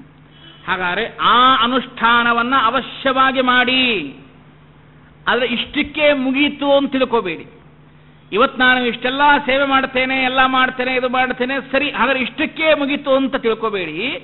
ಈ ಅನುಷ್ಠಾನವನ್ನ ಮಾಡುವುದರ ಜೊತೆಗೆ ವಿಶೇಷವಾಗಿ ಭಗವಂತನ ಕುರಿತು ಚಿಂತನೆ ಮಾಡಿ, ಜಿಜ್ಞಾಸ ಮಾಡಿ, ಶಾಸ್ತ್ರ, ಪುರಾಣ, ಪ್ರವಚನ, ಪಾರಾಯಣ ಇವುಗಳನ್ನು ವಿಶಿಷ್ಟವಾಗಿ ಈ ಅನುಷ್ಠಾನ ಪೂರ್ವಕವಾಗಿ ಮಾಡಿತ್ತೆಯಾದರೆ ಅದು ಬಹಳ ವಿಶಿಷ್ಟವಾದದ್ದು. ಅಂದರೆ ಒಂದು ಅರ್ಥದಲ್ಲಿ ತಿಳಿಸಬೇಕು ಅಂತಂದರೆ, ನಮಗೆ ಎರಡು ಶಾಸ್ತ್ರಗಳಿದೆ, ಒಂದು ಆಚಾರ ಶಾಸ್ತ್ರ, ಇನ್ನೊಂದು ವಿಚಾರಶಾಸ್ತ್ರ. ನಮ್ಮ ಶ್ರೀಮದಾಚಾರ್ಯ ಸಿದ್ಧಾಂತ ಯಾಕೆ ಪ್ರಸಿದ್ಧಿ ಪಡೆದುಕೊಂಡದ್ದು? ಶ್ರೀಮದಾಚಾರ್ಯರು ಎರಡೂ ಶಾಸ್ತ್ರಗಳನ್ನು ಹೇಳಿಕೊಟ್ರು. ಒಂದು ಆಚಾರ ಶಾಸ್ತ್ರ, ಇನ್ನೊಂದು ವಿಚಾರಶಾಸ್ತ್ರ. ಆಚಾರ ಶಾಸ್ತ್ರದಲ್ಲಿ ಹೇಗೆ ಅಂದರೆ, ನಮ್ಮ ಜೀವನದೊಳಗೆ ಪ್ರತಿನಿತ್ಯ ಬೆಳಿಗ್ಗೆ ಎದ್ದಾಗನಿಂದ ಕರಾಗ್ರೇ ವಸತೆ ಲಕ್ಷ್ಮೀ, ಕರಮಧ್ಯೇತ ಸರಸ್ವತಿ, ಕರಮೂಲೇತ ಸದಾ ಗೋವಿಂದಂ, ಪ್ರಭಾತೆ ಕರದರ್ಶನಂ ಅಂತ ಕರದರ್ಶನ ಮಾಡಿಕೊಂಡ ಮೇಲೆ, ತುಳಸಿ ವೃಂದಾವನಾದಿ ಅನೇಕ ದರ್ಶನವನ್ನು ಮಾಡಿಕೊಂಡ ಮೇಲೆ ಪ್ರಾತಃ ಸಂಕಲ್ಪ ಗದ್ಯದಿಂದ ನಮ್ಮ ಜೀವನ ಪ್ರಾರಂಭವಾಗಿರ್ತಕ್ಕಂಥದ್ದು. ರಾತ್ರಿ ವಿಶೇಷವಾಗಿ ಸರ್ವಸಮರ್ಪಣ ಗದ್ಯವನ್ನು ಹೇಳಿ ಬೆಳಗಿನ ಜಾವ ಸೃಷ್ಟಿ ಚಿಂತನೆ ಮಾಡಬೇಕು, ರಾತ್ರಿ ಮಲಗುವಾಗ ಲಯಚಿಂತನೆ ಮಾಡಬೇಕು. ಹೀಗೆ ಮಾಡಿ ಸರ್ವಸಮರ್ಪಣ ಗದ್ಯವನ್ನು ಹೇಳಿ ಪ್ರಾಜ್ಞನಾಮಕ ಪರಮಾತ್ಮನನ್ನ ಆಲಿಂಗನ ಮಾಡಿಕೊಂಡು ಮಲಗುವವರೆಗೆ ನಮ್ಮ ಇಡೀ ದಿನಚರಿ ಏನಿದೆಯಲ್ಲ, ಇದೆಲ್ಲವೂ ಒಂದು ಆಚರಣೆಯೊಳಗೆ, ಒಂದು ಯಜ್ಞದೊಳಗೆ ಅನುಷ್ಠಾನಗೊಳಿಸಿದವರು ಶ್ರೀಮದಾಚಾರ್ಯರು. ಊಟ ಮಾಡುವುದು ಒಂದು ಯಜ್ಞ, ಮಲಗುವುದು ಒಂದು ಯಜ್ಞ, ಕೇಳುವುದು ಒಂದು ಯಜ್ಞ, ಶ್ರವಣ ಮಾಡುವುದು ಒಂದು ಯಜ್ಞ, ಚಿಂತನೆ ಮಾಡುವುದು ಒಂದು ಯಜ್ಞ. ಹೀಗೆ ಇದನ್ನೆಲ್ಲ ಒಂದು ಅನುಷ್ಠಾನದ ರೂಪದೊಳಗೆ ಅನುಷ್ಠಿತವಾದ ಶಾಸ್ತ್ರದಲ್ಲಿ ಅಳವಡಿಸಿಕೊಟ್ಟವರು ಶ್ರೀಮದಾಚಾರ್ಯರು. ಅದಕ್ಕಾಗಿ ಆಚಾರ ಗ್ರಂಥಗಳಲ್ಲಿ ಸದಾಚಾರ ಸ್ಮೃತಿಗಳಲ್ಲಿ ಹೇಳಿದರು. ದಂತಧಾವನ ಹೆಂಗೆ ಮಾಡ್ಕೋಬೇಕು ಅಂತ ಹೇಳಿದರು, ಮೃತಿಕಾ ಸ್ನಾನ ಹೇಗೆ ಮಾಡಬೇಕು ಅಂತ ಹೇಳಿದರು, ದೇವರ ನಾಮಸ್ಮರಣೆ ಹೇಗೆ ಮಾಡಬೇಕು ಅಂತ ಹೇಳಿದರು, ಸಂಧ್ಯಾವಂದನೆ ಹೇಗೆ ಮಾಡಬೇಕು ಅಂತ ಹೇಳಿದರು, ದೇವರ ಪೂಜೆ ಹೇಗೆ ಮಾಡಬೇಕು ಅಂತ ಹೇಳಿದರು, ವೈಶ್ವದೇವಾದಿ ಕರ್ಮಗಳನ್ನು ಹೇಗೆ ಮಾಡಬೇಕು ಅಂತ ಹೇಳಿದರು. ಒಂದು ವಿಷಯ ಬಿಟ್ಟಿಲ್ಲ, ಎಲ್ಲ ವಿಷಯಗಳನ್ನು ಪ್ರತಿಪಾದನೆಯನ್ನು ಶ್ರೀಮದಾಚಾರ್ಯರು ಆಚಾರ ಗ್ರಂಥಗಳಲ್ಲಿ ಪ್ರತಿಪಾದನೆ ಮಾಡಿಕೊಟ್ರು. ಹಾಗಾದ್ರೆ ಆಚಾರ ಗ್ರಂಥಗಳನ್ನು ಅಷ್ಟೇ ಹೇಳಿ ಬಿಡಬಹುದಾಗಿತ್ತಲ್ಲ. ಆದರೆ ಹೇಳ್ತಾರೆ, ಈ ಆಚಾರ ಗ್ರಂಥಗಳ ಅನುಷ್ಠಿತ ರೂಪವಾಗಿ ವಿಚಾರಕ್ಕೇನು ಹೆಚ್ಚಿನ ಪ್ರಾಧಾನ್ಯತೆಯನ್ನು ಕೊಡುವುದಕ್ಕಾಗಿದೆ ದಶ ಪ್ರಕರಣಗಳನ್ನು ಹೇಳಿ ಬ್ರಹ್ಮ ಜಿಜ್ಞಾಸ ಅವಶ್ಯಂ ಕರ್ತವ್ಯಂ, ಬ್ರಹ್ಮ ಜಿಜ್ಞಾಸ ಮಾಡಿ ಅನ್ನುವುದಕ್ಕಾಗಿ ಇಷ್ಟೆಲ್ಲ ಪುರಾಣಗಳು, ಇತಿಹಾಸಗಳು, ಆಗಮಗಳು, ಭಗವಂತನ ಮಹಾತ್ಮ್ಯ ಜ್ಞಾನ, ದೇವರು ನಿರ್ದೋಷನಾಗಿದ್ದಾನೆ, ಗುಣ ಪರಿಪೂರ್ಣನಾಗಿದ್ದಾನೆ, ಅವನ ಅವತಾರಗಳು, ಅವನ ಮಹಿಮೆ, ಇತಿಹಾಸಗಳಾಗಿರಬಹುದು, ಆಗಮಗಳಾಗಿರಬಹುದು, ಇವೆಲ್ಲವನ್ನು ತಿಳಿಸಿಕೊಡತಕ್ಕಂತಹ ಆಚಾರಶಾಸ್ತ್ರ ಗ್ರಂಥಗಳನ್ನೇ ಬೇರೆ ಹೇಳಿದರು.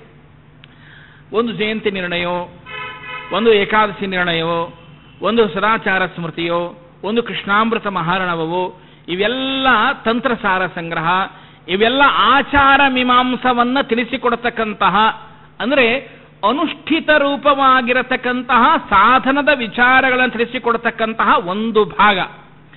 ಹಾಗಾದ್ರೆ ಇದನ್ನು ಇಟ್ಟುಕೊಂಡೇ ವಿಚಾರಗಳನ್ನು ತಿಳಿಸಿಕೊಡತಕ್ಕಂತಹ ಒಂದು ಭಾಗ ಅದು ಮೀಮಾಂಸಾದಿ ಗ್ರಂಥಗಳು. ಅದು ಅನೇಕ ಸಿದ್ಧಾಂತಗಳು, ತತ್ವಸಂಖ್ಯಾನ, ತತ್ವವಿವೇಕ ಆಗಿರಬಹುದು, ವಿಷ್ಣು ತತ್ವ ವಿರಣಯ ಆಗಿರಬಹುದು, ಅನೇಕ ಗ್ರಂಥ, ಬ್ರಹ್ಮಸೂತ್ರ ಭಾಷ್ಯ ಆಗಿರಬಹುದು, ಅನುವ್ಯಾಖ್ಯಾನಗಳಾಗಿರಬಹುದು, ಅನುಭಾಷ್ಯ ಆಗಿರಬಹುದು, ಇವು ಎಲ್ಲವನ್ನು ಸಹಿತ ಹೇಳಿದರು. ಅಂದ್ರೆ ಏನು ಹೇಳಿದರು? ತಾಂಶ ದರ್ಶಯನ್, ಇದನ್ನು ಇಟ್ಟುಕೊಂಡು ತದನುಷ್ಠಾನಂ ಜಿಜ್ಞಾಸೂನಾಂ, ಇದನ್ನೆಲ್ಲ ಮಾಡಿಕೊಂಡು ಜಿಜ್ಞಾಸ ಮಾಡಿ, ಇದನ್ನೆಲ್ಲ ಬಿಟ್ಟು ಅನುಷ್ಠಾನ ಬಿಟ್ಟು ನಾವು ಏಕಾದಶಿ ಮಾಡೋದಿಲ್ಲ ಆದರೂ ಉಪನ್ಯಾಸ ಕೇಳ್ತೀವಿ ಅಂದ್ರೆ ಏನು ಫಲ ಬರ್ತದೆ? ಇಲ್ಲ ನಾವು ಯಾವುದು ವಿಷ್ಣು ಪಂಚಕ ಮಾಡೋದಿಲ್ಲ, ನಾವು ಯಾವುದೇ ವಿಶ್ವಪಂಚಕ ಮಾಡೋದಿಲ್ಲ, ನಮಗೆ ಯಾವುದೇ ಈ ಅನುಷ್ಠಾನಗಳಲ್ಲಿ, ಕೆಲವರು ಹೇಳ್ತಿರ್ತಾರೆ ನಮಗೆ ಈ ಅನುಷ್ಠಾನಗಳಲ್ಲಿ ಆಸಕ್ತಿ ಇಲ್ಲ, ಸಂಧ್ಯಾ ವಂದನೆ ಮಾಡೋದಿಲ್ಲ, ನಾಮ ಅಂಗಾರ ಅಕ್ಷತೆ ಹಚ್ಚಿಕೊಳ್ಳೋದಿಲ್ಲ, ಆದರೆ ಭಗವಂತನ ಮಹಿಮೆಗಳನ್ನು ಶ್ರವಣ ಮಾಡೋದರಲ್ಲಿ ತುಂಬಾ ಆಸಕ್ತಿ ಇದೆ ಅಂತ. ಹಾಗಾದರೆ ಈ ತರಹದ ಆಸಕ್ತಿಗಳು ಏನು? ಅದಕ್ಕೆ ಹೇಳ್ತಾರೆ, ಅದು ನಿಜವಾದ ಆಸಕ್ತಿ ಅಲ್ಲ. ಎರಡೂ ಇರಬೇಕು. ವಿರಾಗೋ ರತಿಶ್ಚೇತಿ ದ್ವಯಮೇವ ಮುಕ್ತಿ ಸಾಧನಂ ಅಂತ ಹೇಳಿದರು. ಒಂದು ಕಡೆಗೆ ವಿಚಾರವೂ ಮುಖ್ಯ, ಆಚಾರವೂ ಮುಖ್ಯ, ಆಚಾರ ಸಾಧನವೂ ಮುಖ್ಯ, ವಿಚಾರ ಸಾಧನವೂ ಮುಖ್ಯ. ಹೀಗಾಗಿ ವಿಚಾರ ಸಾಧನದಿಂದಲೇ ಮೋಕ್ಷ ಇಲ್ಲ ಅಂತಲ್ಲ, ಆದರೆ ಆಚರಣೆ ಪ್ರಧಾನವಾಗಿ ಅನುಷ್ಠಿತನಾಗಿರಬೇಕು. ಶಾಸ್ತ್ರ ಮತ್ತು ವಿಧಿ ನಿಷೇಧಗಳು. ಕೆಲವು ಕಡೆಗೆ ನಾವು ಶಾಸ್ತ್ರ ಶಬ್ದವನ್ನು ಪ್ರಯೋಗ ಮಾಡ್ತೇವೆ. ಶಾಸ್ತ್ರ ಏನು ಶಾಸ್ತ್ರ? ಎಲ್ಲಕ್ಕೂ ಶಾಸ್ತ್ರ ಬರೋದು. ವಾಸ್ತುಶಾಸ್ತ್ರ, ಜ್ಯೋತಿಷ್ಯ ಶಾಸ್ತ್ರ, ಶಾಸ್ತ್ರ ಶಬ್ದ ಎಲ್ಲ ಕಡೆ ಬಳಸ್ಬಿಟ್ಟಿವಿ. ಅಡಿಗೆ ಮನೆಗೆ ಬಂದ ಕೂಡಲೇ ಪಾಕಶಾಸ್ತ್ರ, ಮನೆ ಏನಪ್ಪ ಹೊರಗಡೆ ಬಂದ್ವಿ ವಾಸ್ತುಶಾಸ್ತ್ರ, ಯಾರೋ ಬಂದು ಜ್ಯೋತಿಷ್ಯ ಅಂತ ಹೋದ್ರೆ ಜ್ಯೋತಿಷ್ಯ ಶಾಸ್ತ್ರ, ಏನೋ ಎಲ್ಲ ಕಡೆಗೂ ಶಾಸ್ತ್ರ ಏನೆಲ್ಲ ಶಾಸ್ತ್ರನೇ. ಅಶ್ವಗಳ ಬಗ್ಗೆ ಹೇಳ್ತಕ್ಕಂಥದ್ದು ಅಶ್ವಶಾಸ್ತ್ರ, ಗಜಗಳ ಬಗ್ಗೆ ಹೇಳ್ತಕ್ಕಂಥದ್ದು ಗಜಶಾಸ್ತ್ರ. ಎಷ್ಟು ಶಾಸ್ತ್ರಗಳಿವೆ ನಮ್ಮಲ್ಲಿ? ಬ್ರಹ್ಮ ಮೀಮಾಂಸಾ ಶಾಸ್ತ್ರ, ದೈವಿ ಮೀಮಾಂಸಾ ಶಾಸ್ತ್ರ. ಹಾಗಾದ್ರೆ ಏನು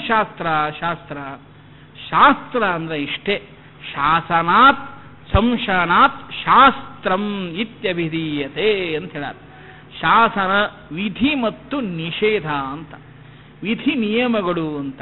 ಯಾವುದನ್ನು ಮಾಡಬೇಕು, ಯಾವುದನ್ನು ಮಾಡಬಾರದು, ಇದು ಶಾಸ್ತ್ರ ತಿಳಿಸಿಕೊಡುತ್ತೆ. ಕೆಲವು ವಿಧಿಗಳಿದೆ, ಕೆಲವು ನಿಯಮಗಳಿವೆ, ಕೆಲವು ವಿಧಿ ನಿಷೇಧಗಳನ್ನು ಹಾಕ್ತದೆ. ಅದೇ ಶಾಸ್ತ್ರ ನಮಗೆ ತಿಳಿಸಿಕೊಡತಕ್ಕಂಥದ್ದು. ಹಾಗೆ ಆಚಾರ ಶಾಸ್ತ್ರದಲ್ಲಿ ನಾವು ಮಾಡ್ತಕ್ಕಂತಹ ವಿಷಯಗಳನ್ನೆಲ್ಲ ಒಂದು ಕಡೆಗೆ ಇಟ್ಟು, ಇನ್ನೊಂದು ಶಾಸ್ತ್ರದ ಒಳಗೆ ವಿಶೇಷವಾಗಿ ವಿಚಾರ ಗ್ರಂಥಗಳನ್ನು, ವಿಚಾರ ಮೀಮಾಂಸಾ ಗ್ರಂಥಗಳನ್ನು ನಾವು ಅನುಷ್ಠಾನಗೊಳಿಸಬೇಕು ಅಂತ ಹೇಳ್ತಿರ್ತಾರೆ. ಕೆಲವರು ಹೇಳಬಹುದು, ಏನು ಅಂದರೆ ಗುರೋಚ ಭಕ್ತಿಯ ಅನುವೃತ್ಯ ಸೇವ್ಯ. ಏನಂದರೆ ಗುರುಗಳಲ್ಲಿ ಭಕ್ತಿ ಮಾಡಿ. ಯಾಕೆ ಗುರುಗಳಲ್ಲಿ ಭಕ್ತಿ ಮಾಡಬೇಕು? ಮುಕುಂದ ಭಕ್ತೇ ಗುರುಭಕ್ತಿ ಜಾಯೈ ಸತಾಂ ಪ್ರಸತ್ತೈಚ ನಿರಂತರಾಯ. ಗುರುಗಳಲ್ಲಿ ಭಕ್ತಿ ಮಾಡಿದರೆ ಮಾತ್ರ ದೇವರಲ್ಲಿ ಭಕ್ತಿ ಹುಟ್ಟಾಗ್ತದೆ. ಯಾಕಂದರೆ ನಮಗೆ ಈ ಶಾಸ್ತ್ರಜ್ಞಾನ ಮಾಡಿಕೊಡುವುದೇ ಗುರುಗಳು. ಗುರುಗಳಿಲ್ಲದೆ ನಮಗೆ ಯಾವ ಶಾಸ್ತ್ರಗಳು ಜ್ಞಾನ ಆಗುವುದಿಲ್ಲ. ಅದಕ್ಕಾಗಿ ಗುರು ಹಿರಿಯರಲ್ಲಿ ನಮಗೆ ಭಕ್ತಿ ಇರಬೇಕು. ನಿರಂತರವಾದ ಸೇವೆ ಮಾಡಿ. ಹೀಗಾಗಿ ಆ ಗುರುಭಕ್ತಿಯ ಮೂಲಕವಾಗಿ ಜಿಜ್ಞಾಸೆಯ ಬ್ರಹ್ಮ ವಿಚಾರೇಣ ಎಷ್ಟು ಸೇವೆ ಮಾಡ್ತಾ ಇದ್ದ. ಯಾವ ಅಷ್ಟಾವಕ್ರನ ಕಥೆ ಕೇಳ್ತೀವಿ ಮಹಾಭಾರತದಲ್ಲಿ. ಉದ್ದಾಲಕ ಋಷಿಯ ತಾನು ಅಷ್ಟಾವಕ್ರನಾದರೂ ನೋಡಿ, ದೇಹದಲ್ಲಿ ಒಂದು ಅಂಗ ಊನವಾದರೆ ಎಷ್ಟು ಕಷ್ಟ ಇರ್ತದೆ, ಅಂಥದ್ದವನ ದೇಹದಲ್ಲಿ 8 ವಕ್ರತೆ ಅಂದರೆ ಹೆಂಗಿರಬಾರ್ದು ಪಾಪ ವಿಚಾರ. ಆದರೆ ತಾನು ಎಷ್ಟೇ ಆದರೂ ನಮ್ಮ ಅಜ್ಜ ಯಾರು ಉದ್ದಾಲಕ ಋಷಿಗಳು, ಅಂತಹ ಉದ್ದಾಲಕ ಋಷಿಗಳ ಸೇವೆಯನ್ನು ನಿರಂತರ ಮಾಡ್ತಾನೆ. ಆದರೆ ಗುರು ಹಿರಿಯರ ಸೇವೆ ಮಾಡಿದ್ದಕ್ಕಾಗಿ ಎಂತಹ ಫಲ ಪಡ್ಕೊಂಡ, ಎಂತಹ ಮಹಾನುಭಾವ. ಬಂಧಿಯಂತಹ ಬಂಧಿ, ವರುಣನ ಮಗ, ಸಾಕ್ಷಾತ್ ವರುಣ ದೇವರ ಮಗ.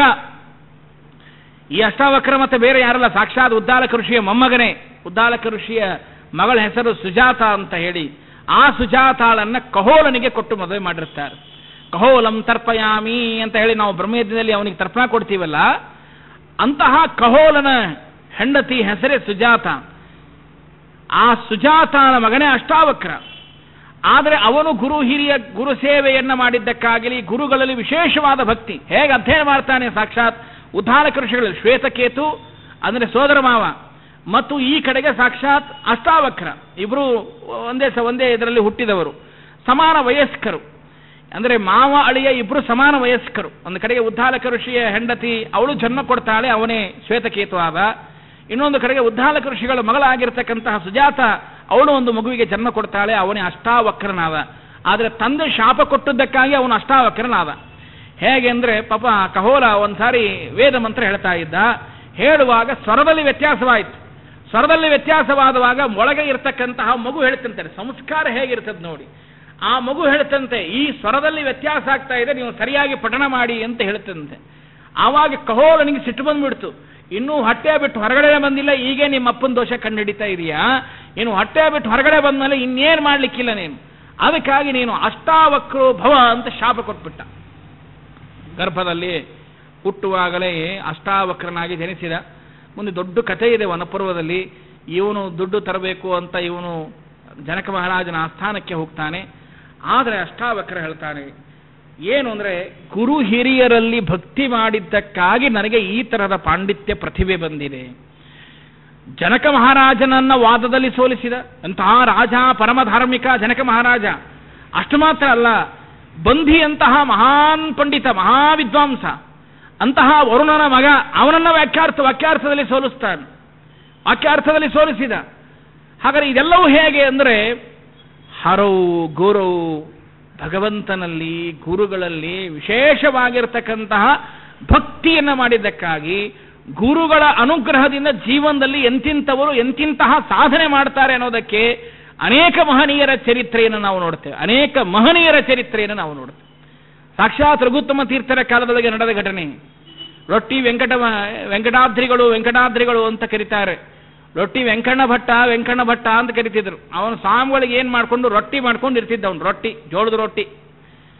ಒಂದ್ಸಾರಿ ಯಾವುದೋ ದ್ವಾದಶಿ ದಿವಸ ವಾಕ್ಯಾರ್ಥ ನಡೆದಿತ್ತು, ಹೋಗಿ ಕುತ್ಕೊಂಡ. ಇವನು ಏನೋ ಸುಮ್ಮನೆ ಕೇಳಬೇಕು, ಪಂಡಿತರೇನೋ ಮಾತಾಡ್ತಾರೆ, ಏನೋ ಶಿವನ್ ನ್ಯಾಯ ಸುಧಾ ವಾಕ್ಯಾರ್ಥ ಮಾಡ್ತಾರೆ, ನಾನು ಕುತ್ಕೋಬೇಕು ಅಂತ ಏನೋ ಆಸಕ್ತಿ ಬಂತು, ಹೋಗಿ ಕುತ್ಕೊಂಡ. ಯಾರೋ ಕೆಲವರೆಲ್ಲ ಚೇಷ್ಟೆ ಮಾಡಿದ್ರೆ, ನಿನಗೇನೋ ರೊಟ್ಟಿ ಬಡಿಯೋದು ಬಿಟ್ರೆ ಮತ್ತೊಂದು ವಾಕ್ಯಾರ್ಥ ಗೊತ್ತಾಗೋದಿಲ್ಲ ನಿನಗೆ, ಏನು ಕುತ್ಕೊಂಡು ಎದ್ದು ಹೋಗಿ ಅಂತ ಬೈದ್ಬಿಟ್ರು. ಭಾಳ ಮನಸ್ಸಿಗೆ ಬೇಸರ ಆದ ತಕ್ಷಣ ಹೋಗಿ ಸ್ವಾಮಿಗಳ ಪಾದ ಒತ್ತಿಗೋತ ಅಳ್ಲಿಕ್ಕೆ ಶುರು ಮಾಡಿದ. ರಘುತ್ತಮ ತೀರ್ಥ ಕೇಳಿದ, ಯಾಕೆ ಅಳ್ಲಿಕ್ಕತ್ತೀಯೋ ಅಂದ್ರು. ಏನಿಲ್ಲ, ಇವತ್ತು ಹೋಗಿ ಕೂತಿದ್ದೆ ಸ್ವಾಮಿ, ಅಲ್ಲಿ ಚರ್ಚಾ ನಡೆದಿತ್ತು, ಎಲ್ಲರೂ ಅಸಹ್ಯ ಮಾಡಿಬಿಟ್ರು ನನಗೆ, ರೊಟ್ಟಿ ಮಾಡವ ಅಂತ ಹೇಳಿ ಬಹಳ ದುಃಖ ಆಯ್ತು. ಹಾಗಾದ್ರೆ ನಿನಗೇನು ಅಪಮಾನ ಆಯ್ತೇನೋ ಅಂದ್ರು. ಅಪಮಾನ ಅಂತಲ್ಲ ಸ್ವಾಮಿ, ತಮ್ಮಂಥವರ ಹತ್ತಿರ ಇದ್ಕೊಂಡ್ಬಿಟ್ಟು ನನ್ನ ಜೀವನದಲ್ಲಿ 1-2 ಅಕ್ಷರ ಕಲೀಲಿಲ್ಲಲ್ಲ, ನಾನು ಏನಾದ್ರು ಕಲಿಬೇಕಾಗಿತ್ತು. ನನಗೂ ಜಿಜ್ಞಾಸೆ ಮಾಡಬೇಕು, ಚಿಂತನೆ ಮಾಡಬೇಕು, ದೇವರನ್ನು ತಿಳ್ಕೋಬೇಕು, ಭಗವಂತನ ಸ್ಮರಣೆ ಮಾಡಬೇಕು, ಇದನ್ನೆಲ್ಲ ನಾನು ಮಾಡಬೇಕು ಅಂತ. ಆವಾಗ ಸ್ವಾಮಿಗಳಂದರು, ನೋಡಪ್ಪ, ನಿತ್ಯರೂ ಸೇವೆ ಮಾಡ್ತೀಯಲ್ಲ ರಾಮದೇವರಿಗೆ, ಅಡುಗೆ ನೈವೇದ್ಯ ಎಲ್ಲ ಮಾಡ್ತೀಯಲ್ಲ, ಎಷ್ಟು ಶುಚಿರ್ಭೂತನಾಗಿದ್ದೀಯಾ, ಎಲ್ಲ ಅನುಷ್ಠಾನ ಪೂರ್ವಕವಾಗಿ ಜೀವನದಲ್ಲಿ ಎಲ್ಲ ಇಟ್ಕೊಂಡಿದ್ದೀಯ, ಏಕಾದಶಿ ಶುದ್ಧವಾಗಿ ಇದನ್ನೆಲ್ಲ ಇಟ್ಕೊಂಡ್ಬಿಟ್ಟಿದೆಯಲ್ಲ. ಆದರೂ ನಾನು ಜಿಜ್ಞಾಸೂನಾಂ, ನಾನು ದೇವರ ಭಗವಂತನ ಮಹಿಮಾ ಜ್ಞಾನ, ಅವನ ಮೀಮಾಂಸಾ, ಅವನ್ನೆಲ್ಲ ತಿಳ್ಕೋಬೇಕು ಅಂತ ಭಾವನಾ ಅದಲ್ಲ, ಆ ಶ್ರದ್ಧಾ, ಅದು ಅನಾದಿವಾಸಿತ ಅವಸಿತ ಅಂಧಃಕರಣ. ಒಂದು ಜೀವನದಲ್ಲಿ ಒಂದು ಮಾತು ನಾವು ನೆನಪಿಟ್ಕೋಬೇಕು. ಏನು ಅಂದರೆ, ನಾನು ಓದಬೇಕು, ಕಲಿಬೇಕು ಅಂತ ಮನಸ್ಸೊಳಗೆ ಭಾವನಾ ಬಂದ್ರೆ ಗೆದ್ದ ಅಂತ ತಿಳ್ಕೋಬೇಕು. ಭಾವನಾ ಬರುವುದೇ ಬಹಳ ಕಷ್ಟ. ನಾನು ಉಪನ್ಯಾಸಕ್ಕೆ ಹೋಗಬೇಕು, ಬಹಳ ಕಷ್ಟ ರೀ. ನಾನು ಪುರಾಣವನ್ನು ಶ್ರವಣ ಮಾಡಬೇಕು, ಬಹಳ ಕಷ್ಟ. ಅನಾದಿವಾಸಿ. ಅದಕ್ಕಾಗಿ ಟೀಕಾಕೃತ್ಪಾದರು ಇದನ್ನೇ ಮಾತಾಡ್ತಾರೆ, ಅನಾದಿವಾಸನ ಅವಸಿತ ಅಂತಃಕರಣ ನ ಸಹಸಾ ಧರ್ಮ ಮಾರ್ಗಕ್ಕೆ ಪ್ರೇರೆಯಂತು ಶಕ್ಯಂತೇವಾ. ಅನಾದಿ ಕಾಲದಿಂದಲೂ ಆ ಜೀವನಿಗಾಗಲಿ ಅವನಿಗೆ ಆ ಯೋಗ್ಯತೆನೇ ಇಲ್ಲ. ಅವನಿಗೇನಾದರೂ ಯೋಗ್ಯತೆ ಇದ್ದರೆ ಮಾತ್ರ ಈ ತರಹದ ಪ್ರವೃತ್ತಿಯಲ್ಲಿ ಮನುಷ್ಯ ತೊಡಗ್ತಾನೆ. ಅದಕ್ಕಾಗಿ ಹೇಳಿದರು, ನೀನು ಇಷ್ಟು ಮಾಡಬೇಕು ಅಂತ ನಿನ್ನ ಮನಸ್ಸಲ್ಲಿ ಬಂದಿದೆಯಲ್ಲ ಸಾಕು, ಅನುಗ್ರಹ ಆಗ್ತದೆ, ನೀನೇನು ತಲೆ ಕೆಡಿಸ್ಕೋಬೇಡ. ಏನು ಮಾಡ್ಬೇಕು ಸ್ವಾಮಿ? ನಾಳೆ ಬೆಳಿಗ್ಗೆ ಮಧ್ಯಾಹ್ನ ಊಟ ಆದಮೇಲೆ ನೀನೇ ವಾಕ್ಯಾರ್ಥ ಮಾಡಬೇಕು, ನೀನೇ ಕುತ್ಕೋಬೇಕು ಅಂದು. ಅವನಂದ, ಸ್ವಾಮಿ ನನಗೊಂದು ರಾಮ್ ಶಬ್ದ ಬರೋಲ್ಲ ಅಂದವನು. ನನಗೆ ಸಂಸ್ಕೃತ ಒಂದು ರಾಮ್ ಶಬ್ದ ಗೊತ್ತಿಲ್ಲ ನನಗೆ. ಅಂತಾದ್ ಹೋಗಿ ಶ್ರೀಯಪ್ಪತ್ತೆ ನಿತ್ಯ ಗಣಿತ ಗುಣ ಮಾಣಿಕ್ಯ ಅಂತ ಹೇಳಿ ನ್ಯಾಯಸುಧಾ ಹೆಂಗೆ ಅನುವಾದ ಮಾಡಲಿ ಅಂದ. ನನ್ನ ಆಶೀರ್ವಾದ ಇದೆ, ಹೋಗು, ನೀನು ಯಾಕೆ ತಲೆ ಕೆಡಿಸ್ ಹೋಗ್ತೀಯ, ನಾಳೆ ಹೋಗಿ ನೀನೇ ವಾಕ್ಯಾರ್ಥ ನೀನೇ ಕುತ್ಕೋ. ಅವನಿಗೆ ಪಾಪ ಹೆದರಿಕೆ, ನನಗೇನೂ ಬರಲ್ಲ, ನಾನೇ ಹೋಗಿ ಹೆಂಗೆ ಕುತ್ಕೊಳ್ಳಿ ಅಂದ. ಗುರುಗಳ ಅನುಗ್ರಹ ಹೇಗಿರ್ತದೆ ನೋಡಿ. ಹೋಗಿ ಕುತ್ಕೊಂಡು ಅವನು ಅನುವಾದ ಮಾಡಲಿಕ್ಕೆ ಪ್ರಾರಂಭ ಮಾಡಿದರೆ ಪಂಡಿತರೆಲ್ಲ ಬೆರಗಾಗಿಬಿಟ್ರು. ಇವನೇನ ರೊಟ್ಟಿ ವೆಂಕಣ್ಣ ಭಟ್ಟ ಅಂತ ಗಾಬರಾಗಿಬಿಟ್ರು ಇವರೆಲ್ಲ. ಏನು ಎಲ್ಲ ಪ್ರಶ್ನೆಗಳಿಗೆ ಉತ್ತರ ಕೊಡ್ತಾನೆ. ಗುರುಗಳು ನಿಂತುಕೊಂಡು ಅವನನ್ನು ನುಡಿಸ್ತಾರೆ. ಮುಂದೆ ಅದೇ ವ್ಯಕ್ತಿ ಶ್ರೀಮನ್ ನ್ಯಾಯ ಸುಧಾಕ್ ವ್ಯಾಖ್ಯಾನ ಬರೀತಾನೆ ನೋಡಿ. ಬರೇ ರೊಟ್ಟಿ ಬಡಿಯುವ ವ್ಯಕ್ತಿ ಶ್ರೀಮನ್ ನ್ಯಾಯ ಸುಧಾಕ್ಕೆ ವ್ಯಾಖ್ಯಾನ ಬರೀತಾನೆ. ಆ ವ್ಯಾಖ್ಯಾನದ ಹೆಸರು ರೊಟ್ಟಿ ಅಂತಲೇ ವ್ಯಾಖ್ಯಾನ ಹೆಸರು. ವ್ಯಾಖ್ಯಾನದ ಹೆಸರು ರೊಟ್ಟಿಯೇ. ಅಂದರೆ ಗುರುಗಳ ಸೇವೆಯಿಂದ ಭಗವಂತನ ವಿಶಿಷ್ಟವಾದ ಜ್ಞಾನ ಹೇಗೆ ಬರ್ತದೆ ಅನ್ನೋದಕ್ಕಾಗಿ ಇವತ್ತಿನ ಯತಿಗಳ ಚರಿತ್ರೆಯೇ ನಮಗೆ ಸಾಕ್ಷಾತ್ ಅನೇಕ ನಮಗೆ ದೃಷ್ಟಾಂತಗಳಿಲ್ವಾ? ಹೀಗಾಗಿ ಸಾಮಾನ್ಯ ರೊಟ್ಟಿ ವೆಂಕಣ್ಣ ಭಟ್ಟ ಹೋಗಿ ರೊಟ್ಟಿ ವೆಂಕಟಾದ್ರಿಗಳು, ರೊಟ್ಟಿ ವೆಂಕಟನಾದ್ರಿ ಅಂತ ವ್ಯಾಖ್ಯಾನಕಾರರ ಸಾಲಿನಲ್ಲಿ ಸೇರಿದ. ಹೀಗಾಗಿ ಸಾಮಾನ್ಯನ ನ್ಯಾಯಸುಧಾದಿ ಗ್ರಂಥಗಳಿಗೆ ವ್ಯಾಖ್ಯಾನ ಬರೆಯೋದಂದ್ರೆ ಸಾಮಾನ್ಯನ. ಅಂದರೆ ಗುರುಗಳ ಅನುಗ್ರಹದಿಂದ, ಭಗವಂತನ ಅನುಗ್ರಹದಿಂದ ಜೀವನದೊಳಗೆ ಎಂತಹ ಸಾಧನವನ್ನು ಸಹಿತ ಮಾಡಬಹುದು ಅನ್ನೋದಕ್ಕಾಗಿ ಅದಕ್ಕಾಗಿ ಹೇಳ್ತಾರೆ ತಪಸ ಇಹ ನಿವೃತ್ತ್ಯಾಹ. ಅದರಿಂದ ಸಾಧನೆ ಮಾಡಲಿಕ್ಕೆ ಸಾಧ್ಯ ಇದೆ. ಇಹ ನಿವೃತ್ತ್ಯಾಹ ಮೋಕ್ಷ ಸಾಧನ ಅತಿರಿಕ್ತೇಶು ಅಂತ ಹೇಳ್ತಾರೆ. ಏನು ಅಂದರೆ ಇಹದ ವಿಚಾರಗಳನ್ನು ಬಿಟ್ಟು ಬಿಡಿ, ಕೇವಲ ಭಗವಂತನ ಮೋಕ್ಷ ಸಾಧನ. ಅದಕ್ಕಾಗಿ ನಾನು ಒಂದು ಮಾತು ಹೇಳಿದೆ, ಯಾಕೆ ಎಲ್ಲರಿಗೂ ಈ ಭಾವನೆ ಬರಲಿಕ್ಕೆ ಸಾಧ್ಯ ಇಲ್ಲ. ಎಲ್ಲರಿಗೂ ಈ ಭಾವನೆ ಬರಲಿಕ್ಕೆ ಸಾಧ್ಯ ಇಲ್ಲ. ಕೆಲವರಿಗೆ ಮಾತ್ರ ಈ ಭಾವನೆ ಬರುತ್ತೆ. ನಾವು ಕೆಲವು ಹೇಳ್ತಿರ್ತೀವಿ, ಆಚಾರ ಏನಿಲ್ಲ 6:30 ಆಯಿತು ಅಂದರೆ ಮಾಧ್ವ ಸಂಘದಲ್ಲಿ ನಮ್ಮನ್ನು ಉಪನ್ಯಾಸಕ್ಕೆ ಒಳಗಡೆ ಕಳಿಸಿಬಿಟ್ಟು ಕೆಲವರೆಲ್ಲ ಎಲ್ಲೋ ಹೋಗಿ ವಾಕಿಂಗ್ ಮಾಡ್ಕೊಂಡ್ಬಿಟ್ಟು ಕರೆಕ್ಟ್ ಸರಿಯಾಗಿ 7:15 7:45 ನಮ್ಮ ಉಪನ್ಯಾಸ ಬಿಟ್ಟ ಮೇಲೆ ನಮ್ಮನ್ನು ಕರ್ಕೊಂಡ್ಬಿಟ್ಟು ಮನೆಗೆ ಹೋಗ್ತಾರೆ. ಆದರೆ ನಾವು ಇಲ್ಲಿ ಕುತ್ಕೊಂಡು ಉಪನ್ಯಾಸ ಕೇಳ್ತೀವಿ, ಅವರಲ್ಲಿ ಹೋಗಿ ವಾಕಿಂಗ್ ಮಾಡ್ತಾರೆ. ಅವ್ರಿಗೆ ಯಾಕೆ ಇಲ್ಲಿ ಒಳಗಡೆ ಬಂದು ಉಪನ್ಯಾಸ ಕೇಳಬೇಕು ಅಂತ ಅನ್ಸಲ್ಲ ಅಂತ ಒಂದು ಸಮಸ್ಯೆ. ಯಾರೋ ಒಬ್ರು ಹಿಂಗೆ ಪ್ರಶ್ನೆ ಮಾಡಿದ್ರು ಬೇರೆ ಕಡೆಗೆ. ಅದಕ್ಕಾಗಿ ನಾನು ಒಂದೇ ಮಾತು ಹೇಳಿದೆ ಅವರಿಗೆ, ಏನು ಅಂದರೆ ಭಗವಂತನ ಕಥಾಮೃತ ಏನಾದರೂ ತತ್ವಜ್ಞಾನ ಜಿಜ್ಞಾಸೆ ನಮ್ಮ ಕಿವಿ ಮೇಲೆ ಬೀಳಬೇಕು ಅಂತಂದರೆ ಅದು ಅನಾದಿವಾಸನ ಅವಸಿತ ಅಂತಃಕರಣ. ಅನಾದಿ ಕಾಲದಿಂದ ನಾವು ಮಾಡಿರ್ತಕ್ಕಂತಹ ಪುಣ್ಯ ಕರ್ಮಕ್ಕನುಸಾರವಾಗಿದ್ದರೆ ಮಾತ್ರ ನಮ್ಮ ಕಿವಿ ಒಳಗೆ ಬೀಳ್ತದೆ. ಇಲ್ಲ ಸುಮ್ಮನೆ ಬಿಡೋದಿಲ್ಲ. ಅದೇ ಖಾಲಿ ಏನದು ಭಗವಂತನ ತತ್ವಜ್ಞಾನಕ್ಕೇನು ಮಹತ್ವ ಇಲ್ವಾ, ಇಂಪಾರ್ಟೆನ್ಸ್ ಇಲ್ವಾ? ಹಾಗಾದ್ರೆ ದೇವರ ಮಹಿಮಾ ನಮ್ಮ ಕಿವಿ ಮೇಲೆ ಬೀಳ್ತದೆ. ಭಾಗವತಾದಿ ಗ್ರಂಥಗಳ ಶ್ರವಣ ಮಾಡುತ್ತೇವೆ ಅಂದರೆ ಜನ್ಮಾಂತರದ ಪುಣ್ಯ ಇದ್ದರೆ ಮಾತ್ರ ಆ ಜೀವನಿಗೆ ಯೋಗ್ಯತೆ ಇರಬೇಕಲ್ಲ. ಎಲ್ಲರಿಗೂ ನೀವು ಒಂದೊಂದು ಪದವಿ ಕೊಡೋಕ್ಕಾಗೋದಿಲ್ಲ. ಯಾರಿಗೆ ಆ ಮನುಷ್ಯನಿಗೆ ಯೋಗ್ಯತೆ ಇದ್ದರೆ ಮಾತ್ರ ಅವನನ್ನು ಅಲ್ಲಿ ಸೇರಿಸ್ಕೊಳ್ತೀರಿ. ಯಾವುದೋ ಡಿಗ್ರಿ ಕೊಡಬೇಕು ಅಂದ್ರೆ ಅವನಿಗೊಂದು ಯೋಗ್ಯತೆ, ಯಾವುದೋ ಒಂದು ಪೋಸ್ಟ್ ಗ್ರಾಜ್ಯುಯೇಷನ್ ಕೊಡಬೇಕು ಅಂದ್ರೆ ಅದೊಂದು ಯೋಗ್ಯತೆ. ಹೀಗಾಗಿ ಅವರವರ ಯೋಗ್ಯತೆ ನೋಡಿಕೊಂಡು ಹೇಗೆ ನೀವು ಪದವಿಗಳನ್ನು ಕೊಡ್ತೀರೋ ಹಾಗೆ ಬ್ರಹ್ಮಮೀಮಾಂಸಾದಿ ಶಾಸ್ತ್ರಗಳನ್ನು ಅಧ್ಯಯನ ಮಾಡಬೇಕಾದ್ರೆ ಪುರಾಣ ಶಾಸ್ತ್ರ ಪುರಾಣ ಪ್ರವಚನಾದಿಗಳನ್ನು ಕೇಳಬೇಕಾದ್ರೆ ಆ ಜೀವನಿಗೆ ಒಂದು ಜನ್ಮದ ಯೋಗ್ಯತೆ ಅಲ್ಲ, 1 ವರ್ಷದ ಯೋಗ್ಯತೆ ಅಲ್ಲ, 2 ವರ್ಷದ ಯೋಗ್ಯತೆ ಅಲ್ಲ, 3 ವರ್ಷದ ಯೋಗ್ಯತೆ ಅಲ್ಲ, ಅವನ ಜನ್ಮಾಂತರದ ಯೋಗ್ಯತೆಯನ್ನು ನೋಡಿಕೊಂಡು ಭಗವಂತ ಒಳಗಡೆ ನೋಡ್ಕೋದು, ಇಲ್ಲ ಸುಮ್ಮನೆ ನೋಡ್ಕೋದಿಲ್ಲ ಯಾರು. ಅದಕ್ಕಾಗಿ ಒಳಗಡೆ ಬಂದು ಕೂತ್ಕೊಳ್ಳೋದು. ಏನೋ ಒಂದು ದಿವಸ ಉಪನ್ಯಾಸ ಇಲ್ಲ ಅಂದ್ರೆ ಏನೋ ಕಳ್ಕೊಂಡಾಗತ್ತೆ. ಇವತ್ತು ಯಾಕೋ ಆಚಾರ್ಯ ಸ್ವಲ್ಪ ಮನಸ್ಸಿಗೆ ಬೇಸರ ಆಗಿಬಿಟ್ಟಿದೆ.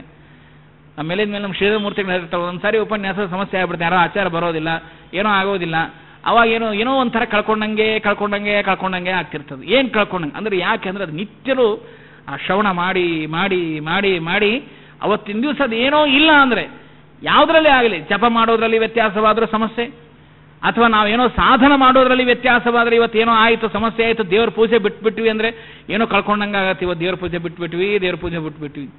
ಯಾಕೆ ಹೀಗೆ ಆಗ್ತದೆ? ಸಾತ್ವಿಕರಿಗೆ ಮಾತ್ರ ಆಗ್ತದೆ, ನಿತ್ಯ ಬಿಡೋರಿಗೆ ಏನು ಸಮಸ್ಯೆನೇ ಇರೋದು. ಸಾತ್ವಿಕರಿಗೆ ಮಾತ್ರ ಈ ಥರ ಆಗ್ತದೆ. ಬಿಡೋರಿಗೆ ಬಿಟ್ಟರೆ ಸಮಸ್ಯೆ ಇಲ್ಲ, ಯಾರು ಬಿಡದೇ ಇದ್ದವ್ರಿಗೆ ಬಿಟ್ಟರೆ ಸಮಸ್ಯೆ. ಬಿಡೋರಿಗೆ ಒಳ್ಳೇದೇ ಆಯಿತು ಅಂತಾರೆ. ಅವ್ರಿಗೇನು ಅದಾಯಿತು ಅಂತ ಬಿಟ್ಟರು, ಇದಾಯಿತು ಅಂತ ಬಿಟ್ಟರು, ಒಟ್ಟು ಬಿಡೋದಕ್ಕೊಂದು ಕಾರಣ, ಬೇಕಾದಷ್ಟು ಕಾರಣಗಳಿದೆ. ಆದರೆ ಬಿಡದೇ ಇದ್ದವ್ರಿಗೆ ಒಂದು ಸರಿ ಬಿಟ್ಟರೆ ಸಮಸ್ಯೆ ಏನೋ ಒಂಥರ ಆಗತ್ತೆ ಅಂತ. ಹೀಗಾಗಿ ಅದಕ್ಕಾಗಿ ಹೇಳ್ತಾರೆ ಮೋಕ್ಷ ಸಾಧನ ಅತಿರಿಕ್ತೇಷು ಇಹ ನಿವೃತ್ತಿಯ. ಅದಕ್ಕಾಗಿ ಹೇಳಿದ್ರು ನಿವೃತ್ತಿ ಅಂತ ನಾವು ಹೇಳ್ತಾ ಇದ್ದೀವಲ್ಲ, ಹಾಗಾದ್ರೆ ಏನು ನಿವೃತ್ತಿ, ಯಾವುದರಿಂದ ನಿವೃತ್ತಿ ಆಗಬೇಕು? ನಿವೃತ್ತಿ ಎಂಬುದಕ್ಕೆ ರಿಟೈರ್ಮೆಂಟ್ ಅಂತ ನೀವು ಕರೆದಿದ್ದೀವಿ. ಹಾಗಾದ್ರೆ ರಿಟೈರ್ಮೆಂಟ್ ಅಲ್ಲಿ ಏನು ಅಂದ್ರೆ ನಿಮ್ಮನ್ನ ಕೆಲಸದಿಂದ ತೆಗೆದು ಹಾಕ್ತಾರೆ. ಕೆಲಸದಿಂದ ತೆಗೆದು ಹಾಕ್ತಾರೆ ಅಂದ್ರೆ ಅರ್ಥ ಏನು? ಯಾವ ಕೆಲಸದಲ್ಲಿ ಇದ್ದೀರೋ ಆ ಕೆಲಸದಿಂದ ನಿವೃತ್ತಿ. ಹೀಗಾಗಿ ನೀವು ಈಗ ಯಾವ ಕೆಲಸದಲ್ಲಿದ್ರಿ? ಸ್ವಧರ್ಮ ಎಂಬುವ ಕೆಲಸದಲ್ಲಿ ಇದ್ರಿ. ಈ ಸ್ವಧರ್ಮದಿಂದ ನಿಮಗೆ ನಿವೃತ್ತಿ ಸಿಗ್ತಾ ಇದೆ. ಅಂದ್ರೆ ಈ ಸ್ವಧರ್ಮದಿಂದ ನೀವು ಹೊರಗಡೆ ಬರ್ತಾ ಇದ್ದೀರಿ. ಪರಿತ್ಯಕ್ತವ, ಏನೋ ಆಫೀಸ್ಗೆ ಹೋಗ್ಬೇಕು, ಬಾಸ್ ಇರ್ತಾನೆ, ಟೈ ಹಾಕೋಬೇಕು, ಪ್ಯಾಂಟು ಶರ್ಟು ಶೂ ಹಾಕೊಂಡು ಹೋಗಿ ಅವ್ರ ಮುಂದೆ ನಿಂದಿರಬೇಕು, ಹೋಗಿ ಅವ್ನು ಸಲ್ಯೂಟ್ ಹೊಡಿಬೇಕು, ಇವೆಲ್ಲ ಸ್ವಧರ್ಮಗಳಲ್ಲಿ ಬರ್ತಕ್ಕಂಥದ್ದೇ.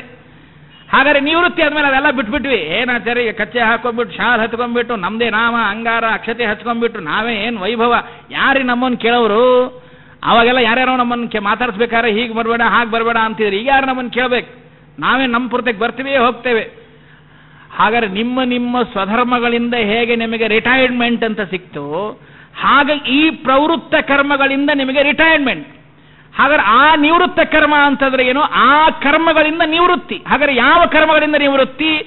ಇಹ ಪದಾರ್ಥೇಶು. ಇಹ ಅಂದರೆ ಐಹಿಕವಾಗಿರ್ತಕ್ಕಂತಹದ್ದೇನಿದೆಯಲ್ಲ ಅದರಿಂದ ನಿವೃತ್ತಿಯನ್ನು ಪಡೆದುಕೊಂಡು ಆ ಸಾಧನದ ಮೂಲಕವಾಗಿ ಮೋಕ್ಷ ಸಾಧನಕ್ಕೆ ನೀವು ಸಾಗಬೇಕು ಅನ್ನುವಂತಹ ವಿಚಾರವನ್ನು ತಿಳಿಸಿಕೊಡ್ತಾರೆ. ಬಹಳಷ್ಟು ಸೂಕ್ಷ್ಮ ವಿಷಯಗಳನ್ನು ಮಾಧವರು ವಿಷ್ಣು ತೀರ್ಥರು ಇಲ್ಲಿ ವಿವರಣೆಯನ್ನು ಕೊಡ್ತಾ ಹೋಗ್ತಾರೆ. ಅದನ್ನು ಮತ್ತೆ ನಾಳಿನ ದಿವಸ ನಾವು ನಿವೃತ್ತ ಕರ್ಮ ಪ್ರಕರಣವನ್ನು ನಾಳಿನ ದಿವಸ ತಿಳ್ಕೊಳ್ಳೋಣ. ನಾಳೆ ಮತ್ತೆ ಸರಿಯಾಗಿ 6:15, ಸ್ವಲ್ಪ ಒಂದು 10 ನಿಮಿಷ ಹೆಚ್ಚು ಕಡಿಮೆ ಆದರೂ 6:45ಕ್ಕೆ ಪ್ರಾರಂಭ ಮಾಡೋಣ. ನಮಸ್ತೆ. ಅಧ್ಯಕ್ಷಾರ್ಪಣಮಸ್ತು. ಕೃಷ್ಣ.